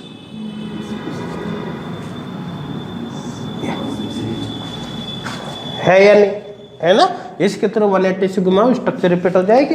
इसमें भी बता सकते थे, उसमें समझना थोड़ा सा आसान होगा इसलिए वो बना दे, अदरवाइज यहां भी लगा सकते हो आप, एक ही बात है। देखो ये C2, इसके अलावा और एक्सेस हो सकती है क्या, ध्यान देना, पूरे मॉलिक्यूल को अच्छी तरह से चेक करना है, नहीं है ना। और C2 present just like water molecule. अब देखो ये वाटर जैसा दिखता है क्या, वाटर तो छोटा सा है, इसके सामने तो कुछ है ही नहीं, लेकिन जस्ट लाइक वाटर यहाँ पर बोल सकते हैं क्योंकि सिमेट्री एलिमेंट वैसे ही। देखो यहाँ पर ग्रुप थ्योरी में अपन जब भी बोलेंगे ना just like water, just like ammonia, इस तरह से, इसका मतलब है कि उनमें सिमेट्री एलिमेंट एक जैसे है। उसका मतलब ऐसा बिल्कुल भी नहीं कि वो एक जैसे दिखते हैं। समझ में आ रहा है ना। तो ये क्या होगा, देखो ऑर्थो क्लोरोबेंजीन भी जस्ट लाइक वाटर है, ऑर्थो डाइक्लोरोबेंजीन भी जस्ट लाइक वाटर होगा। देखो ये just like water, just like H2O। देखो इसी तरह से यहाँ पर भी हो गया just like H2O, just like H2O, ये हो गया। समझ में आ रहा है नहीं आ रहा, ठीक है ना। ये बना रखा है नहीं इधर वाला सबने। देखो नेक्स्ट मॉलिक्यूल कौन सा है, मेटा डाइक्लोरोबेंजीन। तो देखो मेटा डाइक्लोरोबेंजीन देख लेते हैं, मेटा डाइक्लोरोबेंजीन, मेटा डाइक्लोरोबेंजीन। देखो मेटा डाइक्लोरोबेंजीन, ये देखो ये Cl, अब ये ऑर्थो, ये मेटा है ना, तो नेक्स्ट Cl यहाँ पर आएगा। समझ में आ रहा है। देखो इसको ऐसे बना सकते हैं, इस तरह से, तो ना समझना आसान होगा, इस तरह से बनाएंगे तो। देखो एक Cl यहाँ पर, अब इसके ऑर्थो और मेटा, ये C2 अब तो दिख गया होगा। देखो इसमें भी बना सकते हैं, इसमें बनाएंगे तो यहां से बताना पड़ेगा, ये C2। तो देखो ये भी क्या होगा, जस्ट लाइक वाटर ही होगा, just like H2। C2 present है। इसके अलावा और एक्सेस हो सकता है किसमें, और एक्सेस प्रेजेंट नहीं है, तो ये भी जस्ट लाइक H2O ही होगा, जस्ट लाइक H2O। समझ में आ रहा है ना। देखो नेक्स्ट कौन सा है, पैरा डाइक्लोरोबेंजीन। तो देखो पैरा डाइक्लोरोबेंजीन, पैरा डाइक्लोरोबेंजीन देख लेते हैं। नहीं, पैरा डाइक्लोरोबेंजीन में कितने C2 है, 3 C2 होंगे, 3 C2 प्रेजेंट होंगे। रिलेशन कौन सा आएगा, C2 2C2 परपेंडिकुलर C2 करके देखा ना। अब बेटा समझ में आ रहा है, कौन सा वाला, ये वाला, ये समझ में आया। तो ये भी एक ही था बेटा। देखो यहां से जब 180 से घुमाओगे ना आप इसको, तो घुमाते ये Cl इसको रिप्लेस करेगा नहीं करेगा, करेगा ना, और इसको रिप्लेस कर देगा तो सेम बनेगा ना। भाई स्ट्रक्चर क्या है कि आप खुद मत उलझो। स्ट्रक्चर आप ऐसी बनाओ जिससे अपन को सिमेट्री एलिमेंट देखने में आसानी रहे।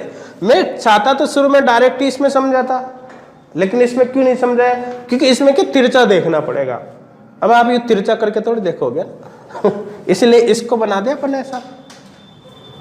समझ में आ रहा है। तो अपना रिप्रेजेंटेशन ऐसा होना चाहिए जिसमें हम इजीली समझ सके कि एलिमेंट, सिमेट्री एलिमेंट कौन कौन से हैं।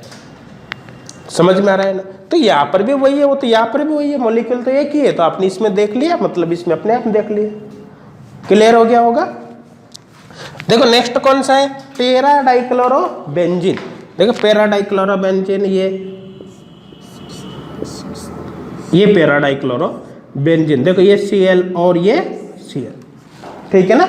अब देखो ध्यान देना है ना, इसको थोड़ा सा ऊपर बनाओ, यहाँ पर इसको ऊपर लिख देता हूँ थोड़ा, पैरा डाइक्लोरोबेंजीन, पैरा डाइक्लोरोबेंजीन, ठीक है ना। अब देखो ध्यान देना, ये C2 दिख ही गया होगा सबको, हो गया। इसके थ्रू 180 पे रोटेट करोगे तो स्ट्रक्चर रिपीट होगी। देखो एक C2 ये रहा, ये भी दिख गया होगा, 180 से रोटेट करोगे तो स्ट्रक्चर रिपीट हो जाएगी, ये इसको रिप्लेस करेगा। और एक C2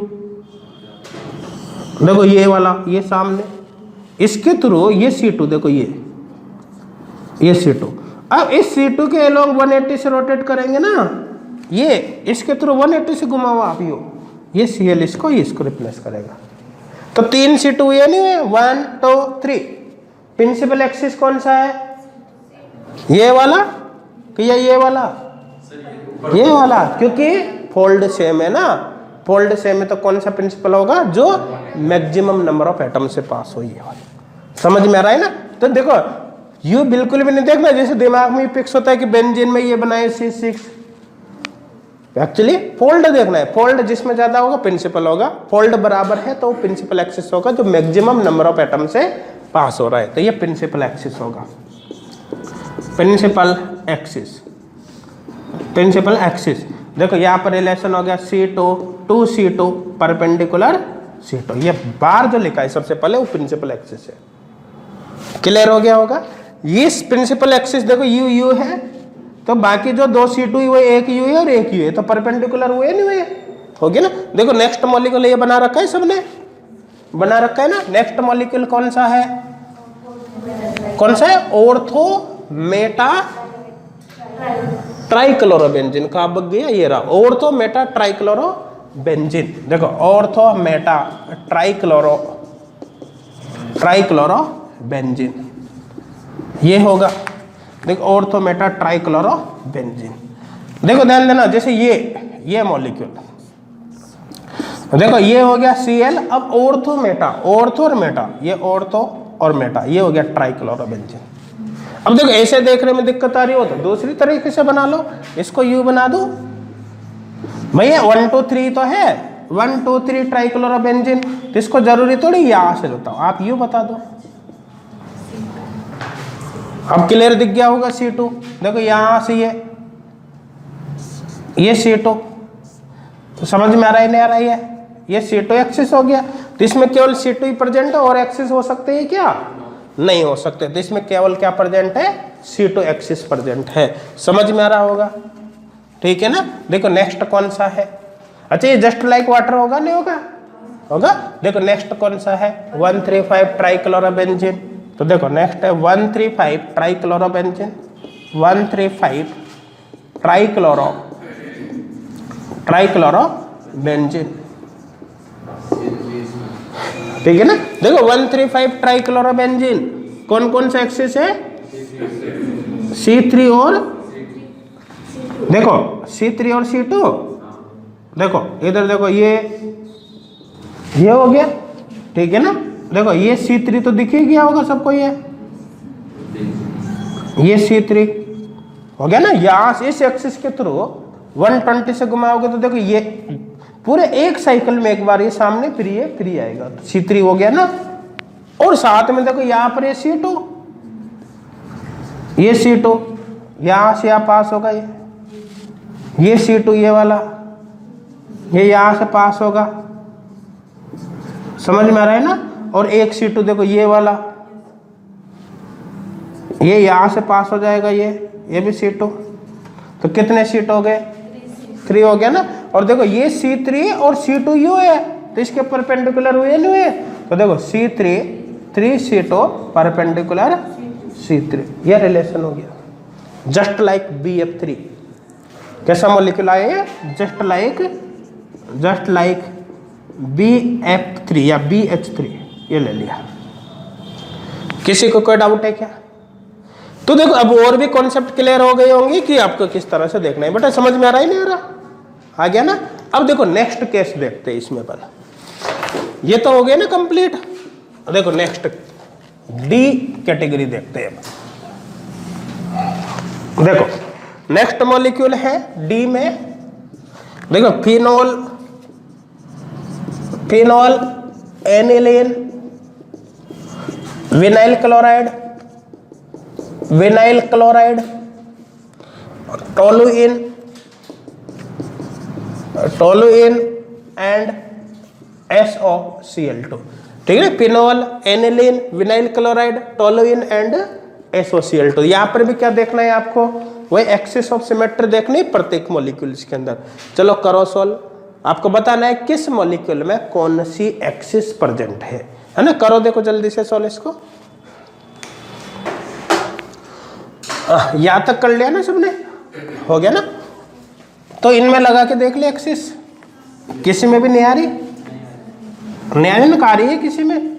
नहीं आ रही। चलो चलो देखते हैं एक बार, है ना? देखो सबसे पहले बात करें किसकी? फिनोल की। ये फिनोल, फिनोल। देखो फिनोल में बेंजीन रिंग पर OH ग्रुप होता है ना, तो देखो यहाँ पर ये बेंजीन पर OH जोड़ दिया, ये OH, ये होगा। अब आप इसमें एक्सिस लगाओ। देखो जैसे ये लगाए अपन ने ये, अब आप इसको क्या करोगे? C2 लगाओगे, 180 से घुमाओगे तो ये H इधर आ जाएगा, मतलब प्रेजेंट नहीं है। ठीक है ना? इसमें देख लेते हैं। चलो ये मॉडल से अपन देख लेते हैं। ये तो हो गई रिंग बीच वाली ये, ठीक है ना? और ये ऊपर हो गया फिनोल। देखो फिनोल में जो OH ग्रुप है ये वाला है या नहीं?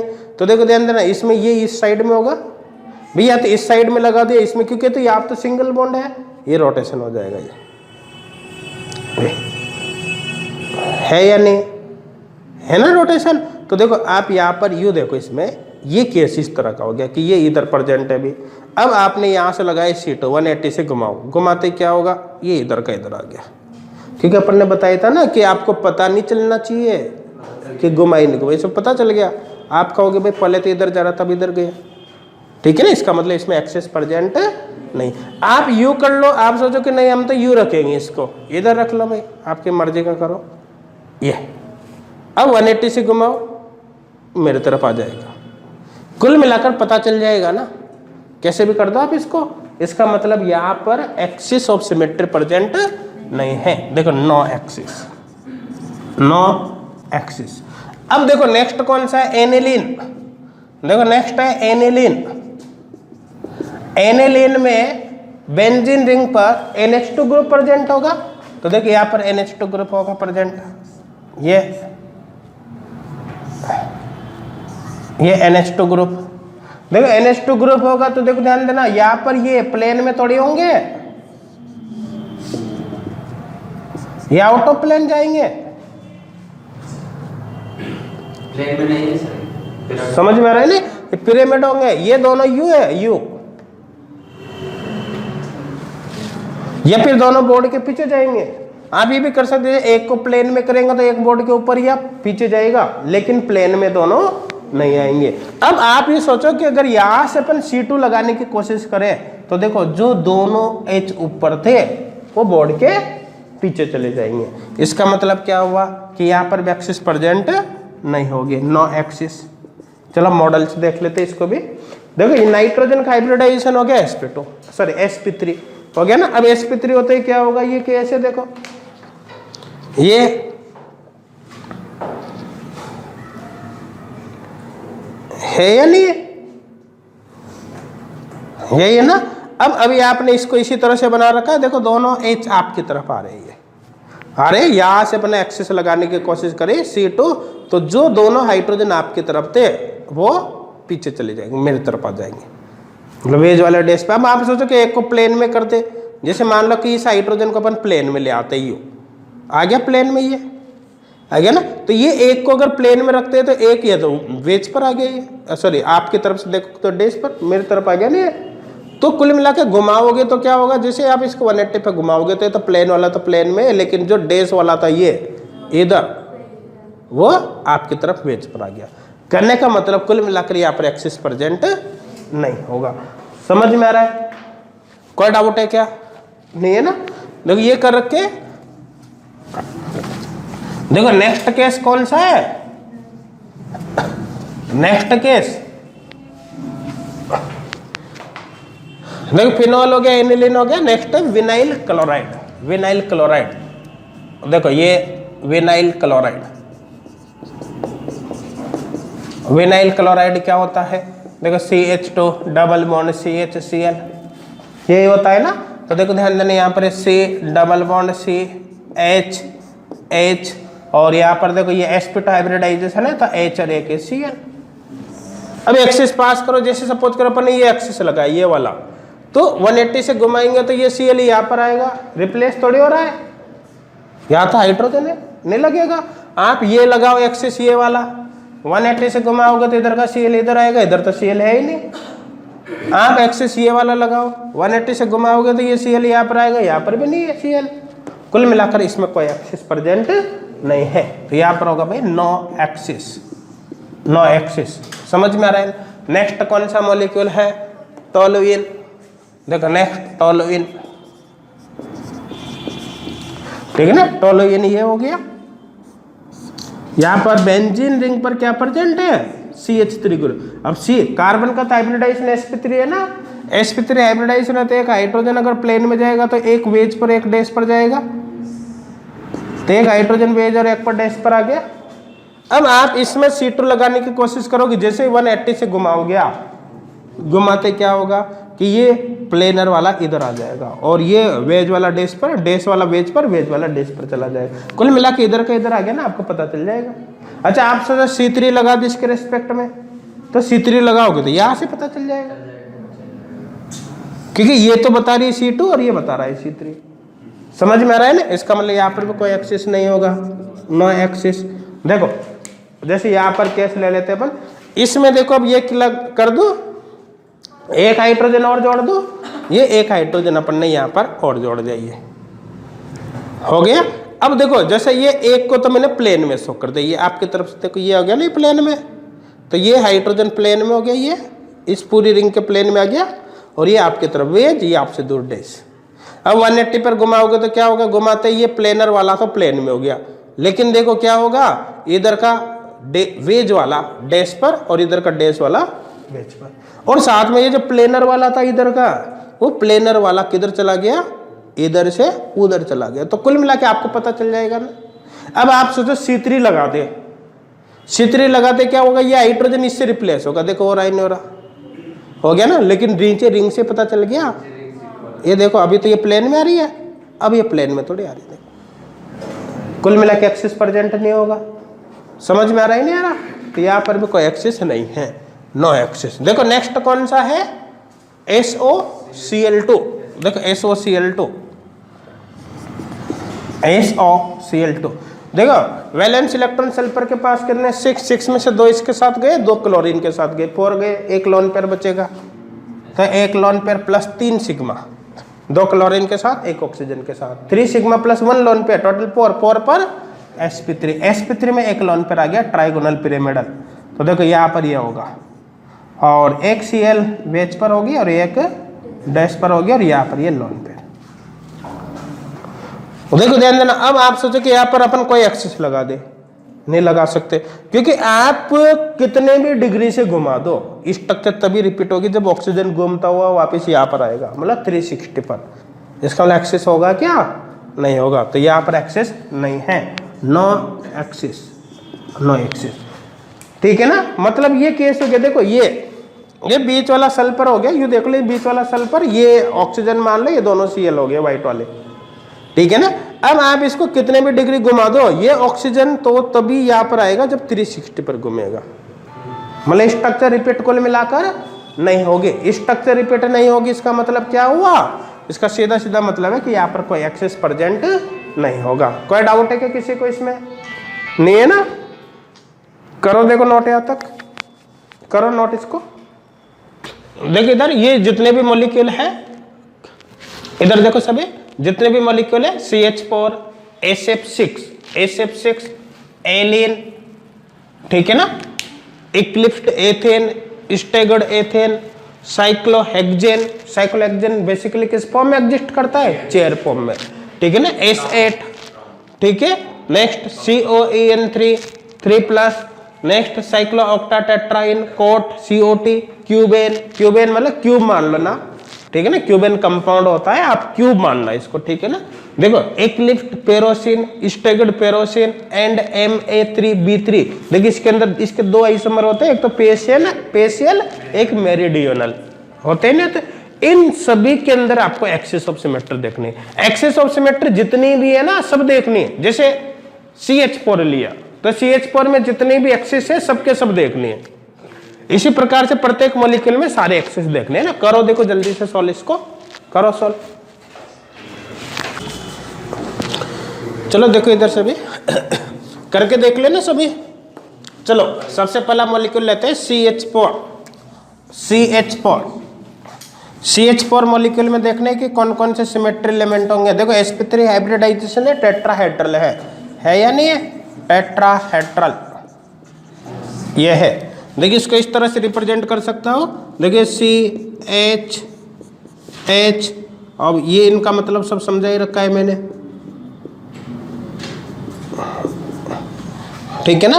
अब देखो यहां से आपने एक्सेस पास किया, ये C3 एक बार आपके सामने ये आएगा, ये इधर है ना प्लेन में, एक बार सामने ये होगा, एक बार ये होगा, C3 होगा नहीं होगा? 3 बार स्ट्रक्चर रिपीट होगी ना, एक बार सामने ये, एक बार ये, एक बार ये। समझ में आ रहा है? ठीक है ना। अब देखो जो C3 यहां से लगाए हुए यहां से भी तो लग सकता है, क्योंकि इस हाइड्रोजन इसको घुमाकर इसको ले आओ, क्योंकि ये चारों हाइड्रोजन तो इक्विवेलेंट है, आइडेंटिकल है या नहीं है? तो इसका मतलब एक C3 यहां से लगाए तो एक यहां से भी लगेगा, यहां से भी C3 लगेगा, यहां से भी C3 लगेगा। तो इसका मतलब 4 तो C3 हो गया, 4 C3 हो गया। देखो C2 अभी मॉडल से भी एक्सप्लेन कर दूंगा। देखो अब टेट्राहेड्रल कैसे भी बना सकते हैं, बता रखा है ना। तो देखो यहां पर देखो ये C2 है या नहीं है ना। अब C2 कितने होंगे? देखिए एक टेट्राहेड्रल को एक क्यूब के अंदर रिप्रेजेंट कर सकते हैं। यदि एक क्यूब के 4 अल्टरनेट कॉर्नर पर एटम रख दिया जाए तो टेट्राहेड्रल बनता है नहीं बनता? बताया था ना। तो देखो यहां पर इसको ऐसे रिप्रेजेंट कर सकता हूं, ये क्यूब हो गया, इस क्यूब के 4 अल्टरनेट कॉर्नर पर एटम रख दूंगा तो क्या बनेगा? टेट्राहेड्रल। अल्टरनेट मतलब जैसे एक यहाँ रख दिया तो दूसरा इसका अल्टरनेट यहाँ पर है तो यहाँ नहीं होगा, यहाँ पर होगा, यहाँ पर है तो यहाँ नहीं होगा, यहाँ पर होगा, यहाँ पर है तो यहाँ नहीं होगा, यहाँ पर होगा, हो गया अल्टरनेट। अब देखो एक्सिस लगाना है। देखो एक एक्सिस ये रहा C2, ये यहां से पास हो जाएगा इधर वाले फेस से इधर वाले फेस पर, ये C2। देखो इधर ध्यान देना, जब इस एक्सिस की तरह आप इसको 180 से घुमाओगे तो ये एटम इससे रिप्लेस होगा नहीं होगा? ठीक, ये एटम इससे रिप्लेस हो जाएगा, होगा ना। एक C2 ये रहा, ये इस फेस से पास हो जाएगा। देखो जब यहां से आप 180 से घुमाओगे तो ये इससे रिप्लेस होगा, ये इससे रिप्लेस होगा, होगा ना। और एक C2 ये सामने वाले पेज से पीछे वाले पेज पर, ये जब आप इस C2 के अलोंग 180 से घुमाओगे तो उस कंडीशन में क्या होगा? देखो इस C2 के अलोंग 180 से घुमाओगे ना तो ये इससे रिप्लेस होगा, क्योंकि दोनों फ्रंट पेज पे है ना, और ये दोनों पीछे वाले पेज पे है, ये इससे रिप्लेस हो जाएगा। तो करने का मतलब C2 ये भी प्रेजेंट है, इस वाले C2 को U रिप्रेजेंट कर दो मैं। देखो U यहां से बता दो C2, ये वाला C2 U है, U 3 C2 होंगे नहीं होंगे? देखिए इसका मॉडल से भी एक्सप्लेन करता हूं। देखो ये केस है, ये टेट्राहेड्रल देख गया सभी को। देखो सबसे पहले तो यहां से एक्सिस लगाइए, C3 है या नहीं है? C3 है ना। अब देखो स्ट्रक्चर कितनी बार रिपीट होगी, एक बार सामने ये, एक बार ये, एक बार ये सामने। तो देखो ये 1 2 3, तो C3 आ रहा है, ये सामने आएगा, ये आएगा, ये आएगा, 1 2 और ये 3। जब यहां से C3 है तो यहां से भी तो है, यहां से भी, क्योंकि सारी पोजीशन इक्विवेलेंट है। तो एक C3 यहां से, दूसरा यहां से, तीसरा यहां से और चौथा C3 यहां से। प्रत्येक कार्बन हाइड्रोजन बॉन्ड से एक C3 पास होगा। अब कितने CH बॉन्ड है? 4, 1 2 3 4, तो 4 ही C3 होंगे। कोई डाउट है क्या? नहीं है। अब देखो C2 ये इस मॉलिक्यूल को ऐसे रिप्रेजेंट कर रखा है, ये है या नहीं है? यो यहां से लगाओ एक्सिस, तो यहां से लगाओगे तो देखो 180 से घुमाते ये इससे रिप्लेस होगा, ये इससे, ये इससे, ये इससे रिप्लेस होगा। देखो ये 180 से ये घुमा दिया, C2 आ रहा है नहीं आ रहा? आ रहा है ना। अब ऐसे C2 कितने प्रेजेंट होंगे? देखो इसको मैं U रिप्रेजेंट कर रहा हूं। देखो U, ये रूम है ना, इस रूम में ये एटम इधर वाले कॉर्नर पे जा रहा है, ये एटम उस कॉर्नर पे जा रहा है, ये एटम उस कॉर्नर पे जा रहा है, ये एटम इस कॉर्नर पे जा रहा है। क्यूब के 4 अल्टरनेट कॉर्नर हो गए ना। अब देखो एक्सिस पास कर रहा हूं, देखो एक एक्सिस में यहां से पास कर रहा हूं, ये ऊपर से, ये इस एक्सिस के थ्रू 180 से घुमाओ तो ये एटम इससे, ये एटम इससे रिप्लेस होगा। देखो आप ये ध्यान देना, इस एक्सिस के थ्रू घुमा रहा हूं 180 से, तो इस एक्सिस के थ्रू 180 से घुमाते, देखो ये सेम आ रही नहीं आ रही, तो एक एक्सिस तो ये हो गई, हो गई। दूसरा एक्सिस ये ले रहा हूं, ये ध्यान देना, एक तो यू एक यू लूंगा, एक यू लूंगा, एक यू लूंगा, तीनों ही एक दूसरे के परपेंडिकुलर है। अभी ये वाला तो लगा दिया, अब ये वाला लगा के बताओ। देखो ये वाला एक्सिस लगा रहा हूं, जब यहां से मैं 180 से घुमाऊंगा तो देखो ये कार्बन इस कार्बन से रिप्लेस, ये हाइड्रोजन इस हाइड्रोजन से रिप्लेस होगा, ये हाइड्रोजन इससे रिप्लेस होगा। देखो नोट करना, ध्यान देना, ये 180 यहां से था ना, ये वाला, ठीक है। इसको घुमा रहा हूँ 180 से, घुमा दो, ठीक है ना। तो देखो 180 से घुमा रहा हूँ यहाँ पर, ये इसको यहाँ लाना है, ये आ रहा है ना भाई। 180 से घुमाओगे तो देखो 180 से ये इससे रिप्लेस होगा यू, और ये 180 से घूमते ये इससे रिप्लेस हो जाएगा ये, तो ये वाला एक्सिस हो गया, क्लियर है। अब एक्सिस एक देखो, ये वाला कर दिया, ये वाला कर दिया, अब कौन सा? ये वाला लो, कौन सा? ये वाला। अब इस एक्सिस की तरफ 180 से घुमाओगे तो घुमाते क्या होगा? ये इससे रिप्लेस होगा यू, और इसी तरह से ये इससे ये रिप्लेस हो जाएगा। तो 3 एक्सिस, एक ये होगा, एक ये होगा, एक ये होगा। यहाँ पर बहुत आसानी से समझ में आ रहा होगा। जैसे आप 180 से घुमाओगे तो ये कॉर्नर एक ही प्लेन में ना, इसका ये एटम इसको रिप्लेस करेगा, क्योंकि डायगोनल पे देखो। इसी तरह इसका ये एटम इसको रिप्लेस करेगा, क्लियर है। दूसरा ये, ठीक है ना, 180 से घुमाओगे तो देखो ये डायगोनल पे है या नहीं है, ये इसको रिप्लेस करेगा, ये इसको रिप्लेस करेगा। और नेक्स्ट ये वाला 180 से घुमाओगे तो देखो ये फ्रंट पेस है ना, ये इस फ्रंट पेस का ये एटम इसको रिप्लेस करेगा, और ये पूरा पीछे का पेस है, ये भी डायगोनल पे है, तो ये पीछे वाले पेस के ये एटम इस एटम को रिप्लेस करेगा जब आप इस एक्सिस के थ्रू 180 से घुमाओगे। तो C2 कितने हैं? 3 C2 है ना, तो C4 तो कितने? 3, और C2 कितने हैं? C4 तो 4 है, 4 है ना, 1 2 3 4, और C3 कितने हैं? 3 है। C2 कितने हैं? 3 है। तो देखो यहाँ पर इस मॉलिक्यूल के अंदर CH4 मॉलिक्यूल में 4 तो C3 है, ये 1 2 3 4, 4 तो C3 है और 3 C2 है, 3 C2। अब मेरे हिसाब से किसी को कोई डाउट नहीं होगा, समझ में आ रहा है सबको?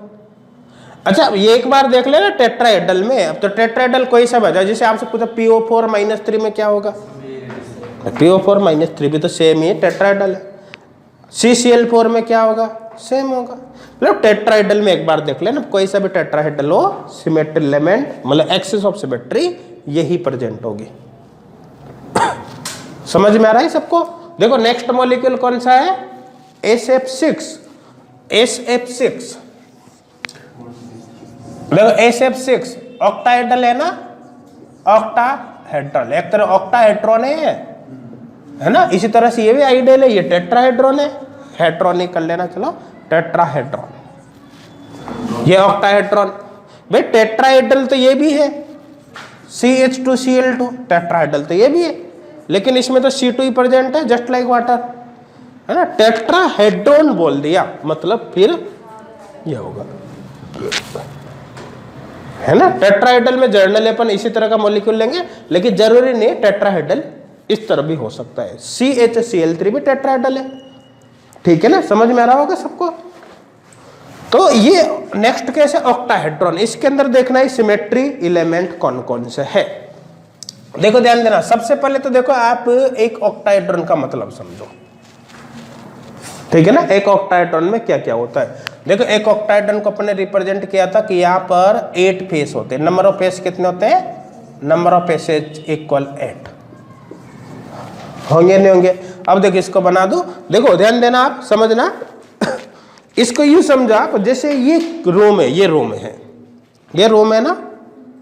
अब देखना इस रूम में कितने फेस है, 6 फेस है।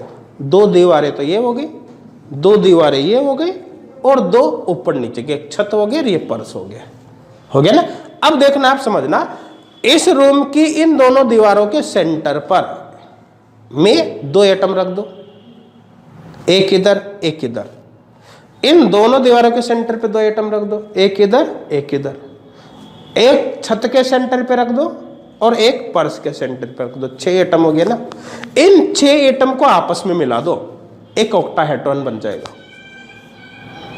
समझ में आ रहा है, जैसे ये एटम 2 हो गए, दोनों दीवारों के 2 ये हो गए, इन चारों को मिलाओ, एक टेट्राहेड्रल बनेगा। देखो इस दीवार से इस दीवार के सेंटर को मिलाइए, फिर इस दीवार से इस दीवार के सेंटर को मिलाइए, फिर इस दीवार के सेंटर से इस दीवार के सेंटर को मिलाइए, फिर इस दीवार के सेंटर से उस दीवार के सेंटर को मिलाइए।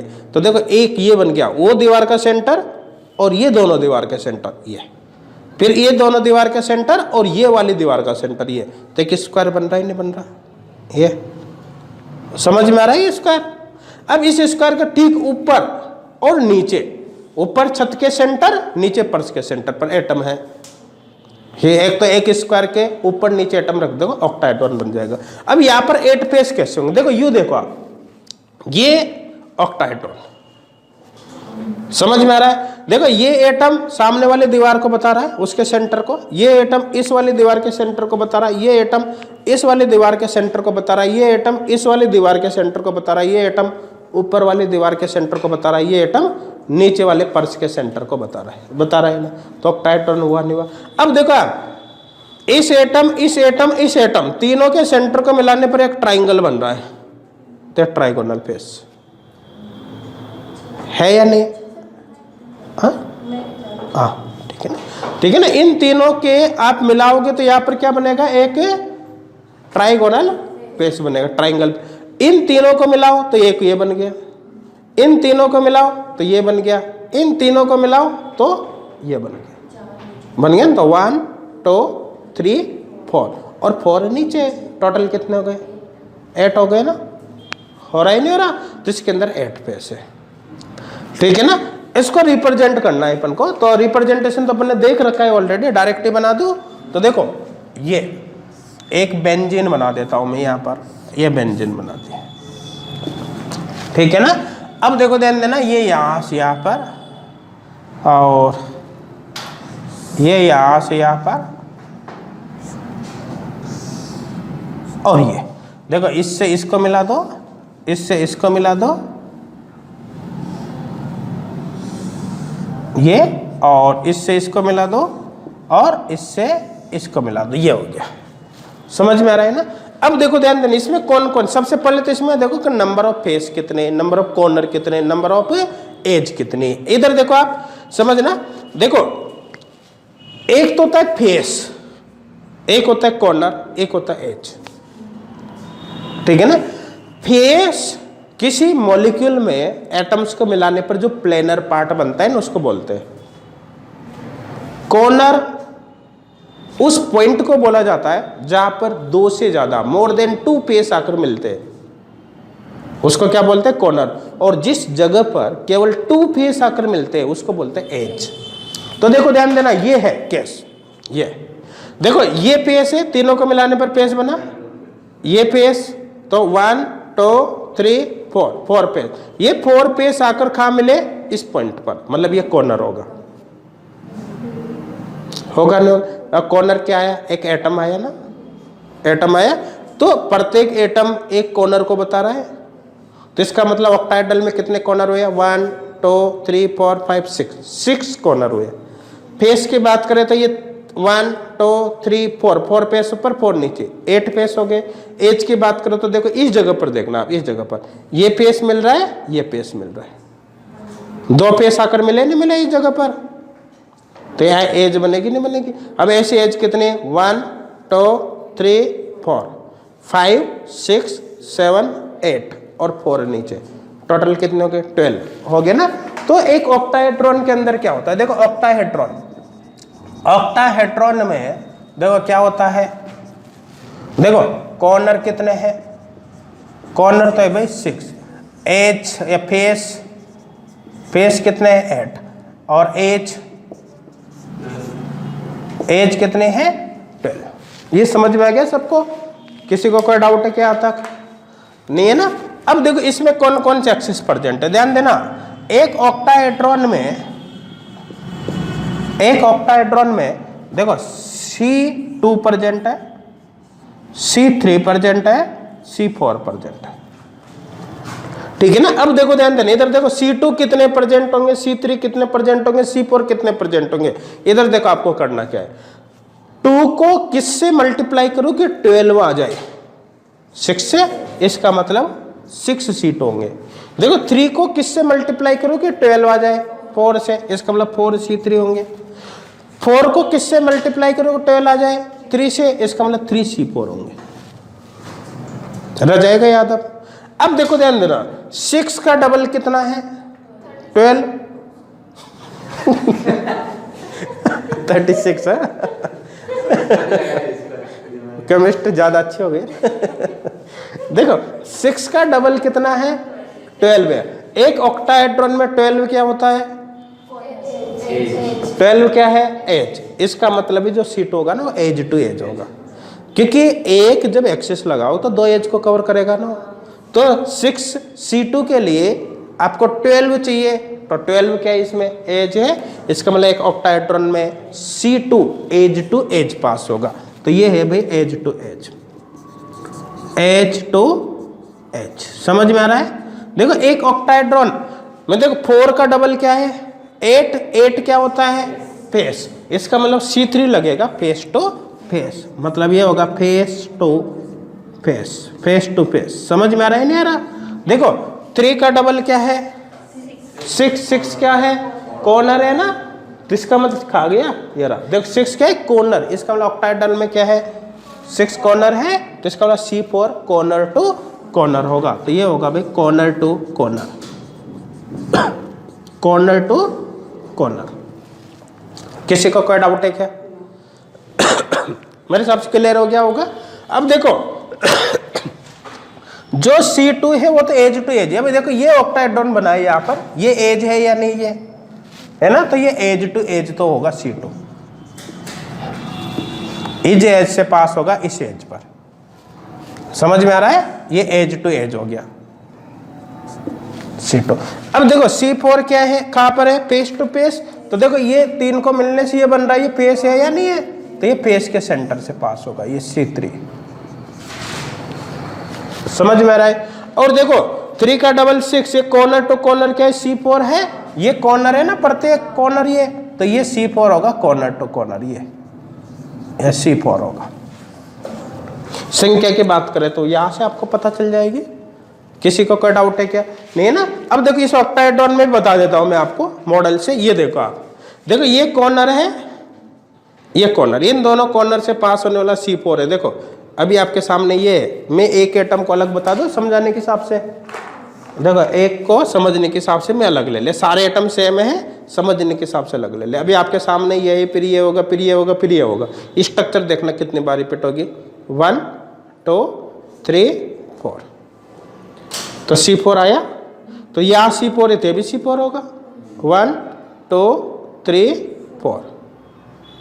जब ये C4 है तो ये भी C4 होगा, ठीक है ना। देखो एक बार ये ऊपर आएगा, फिर ये आएगा, फिर ये आएगा, फिर ये आएगा, तो कितने C4 हो गए, 3 हो गए ना। देखो 1 2 3 हो गया 3 C4। C2 की बात करें तो एज टू एज है, तो देखो एज, ये एज, ये दोनों एज, दोनों के सेंटर से यहां से आप घुमाओ इसको 180 से, देखो घुमाते क्या होगा, बिल्कुल सेम मिलेगा। देखो ये फिर देखो ये तो C2, तो जब यहां से आया भी इन दोनों एज को कवर करते हो तो एज तो 12 है ना, तो 6 सीट होंगे। जैसे यहां से हुआ वैसे यहां से भी तो जाएगा इन दोनों के सेंटर से, है ना। इसी तरह से जैसे ये और ये तो यहां से हो जाएगा। समझ में आ रहा है ना। अब अपन बात करें पेस की, तो देखो ध्यान देना, 3 एटम को मिला तो एक पेस बन गया। ये बन रहा है नहीं बन रहा। अब यहां से एक्सिस पास करो, अभी आपके सामने ये है, फिर ये आएगा, फिर ये आएगा। देखो 120 पे घुमाते ही, फिर 120 पे घुमाते ही, स्ट्रक्चर रिपीट हो रही नहीं हो रही। कितनी बार रिपीट हुई? 3 बार। अब क्लियर हो गया होगा। तो ये क्या है, पेस 3 को मिलने से अब पेस बन रहा है ना, तो पेस टू पेस। अब कितने पेस? एक C3 के लिए 2 पेस चाहिए, एक तो ऊपर वाला एक नीचे वाला। तो इसमें कितने पेस है? 8 पेस है। तो इसका मतलब C3 कितने होंगे? 4 होंगे। 8 पेस है, C3 4 होंगे। अब क्लियर हो गया होगा। कोई डाउट है क्या? नहीं ना, समझ में आ रहा है? क्लियर हो गया होगा ना सबको। देखो ये बना रखा है नहीं। देखो ध्यान देना, एक ऑक्टाहेड्रॉन को देखो मैं इस तरह से रिप्रेजेंट कर सकता हूं। अपन ने पहले रिप्रेजेंटेशन बता भी रखा है, इस तरह से कर सकता हूं नहीं कर सकता? कर सकता हूं ना। देखो ये अबव द प्लेन ऊपर वाले, और ये बिलो द प्लेन। आपने ये C3 लगाया, देखो 3 एटम को मिलाने से पेस बन रहा है। तो ये C3, ये C3। समझ में आ रहा है? देखो यहां पर मैंने U रिप्रेजेंट किया, इसको इधर देखो U इस तरह से, ये ऐसे। इधर देख लो सभी, देखो ये एटम इसको बता रहा है, ये एटम इसको बता रहा है, और ये एटम इसको बता रहा है। इसी तरह ये एटम इसको, ये एटम इसको, और ये जो नीचे वाला एटम है वो इसको बता रहा है। हो गया ना। अब यहां से जब आप घुमाओगे इसको 120 पे, एक बार ये नीचे, फिर ये आएगा, फिर ये आएगा, आएगा नहीं आएगा U, फिर घुमाएंगे तो ये इस तरह से। ठीक है ना। तो ये स्ट्रक्चर कैसे रिप्रेजेंट करिए अपन ने पहले भी देख रखा था। क्लियर है? एक ऑक्टाहेड्रॉन को क्यूब में भी बता सकते हैं ना। देखो यदि प्रत्येक क्यूब के सेंटर पर, प्रत्येक क्यूब के फेस के सेंटर पर एटम रखेंगे तो क्या बनेगा? ऑक्टाहेड्रॉन बनेगा। तो देखो ये फेस का सेंटर, फेस का सेंटर, फेस का सेंटर, फेस का सेंटर, ठीक है ना। ऊपर वाले फेस का सेंटर, ये ऊपर वाला फेस इसका सेंटर, पीछे वाले फेस का सेंटर, ये पीछे वाला फेस। देखो इनको मिला हुआ, ये स्क्वायर हो गया। स्क्वायर के ऊपर एटम है ये स्क्वायर के पीछे भी एटम है ये।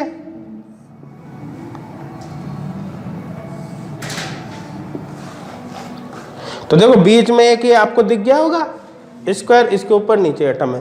तो अब अगर आप यहां से एक्सिस ये लगाओगे एक्सिस, तो ये C4 ही तो होगा नहीं होगा, क्योंकि इस एक्सिस के ये इस कॉर्नर से इस कॉर्नर पे पास हो रहा है, कॉर्नर टू कॉर्नर हो गया नहीं, हो गया ना। तो एक बार तो इधर ये है, फिर ये आएगा, फिर ये आएगा, फिर ये आएगा, ये पूरा स्क्वायर घूम जाएगा, इस तरह से होगा। अब मेरे हिसाब से सब कुछ क्लियर हो गया होगा।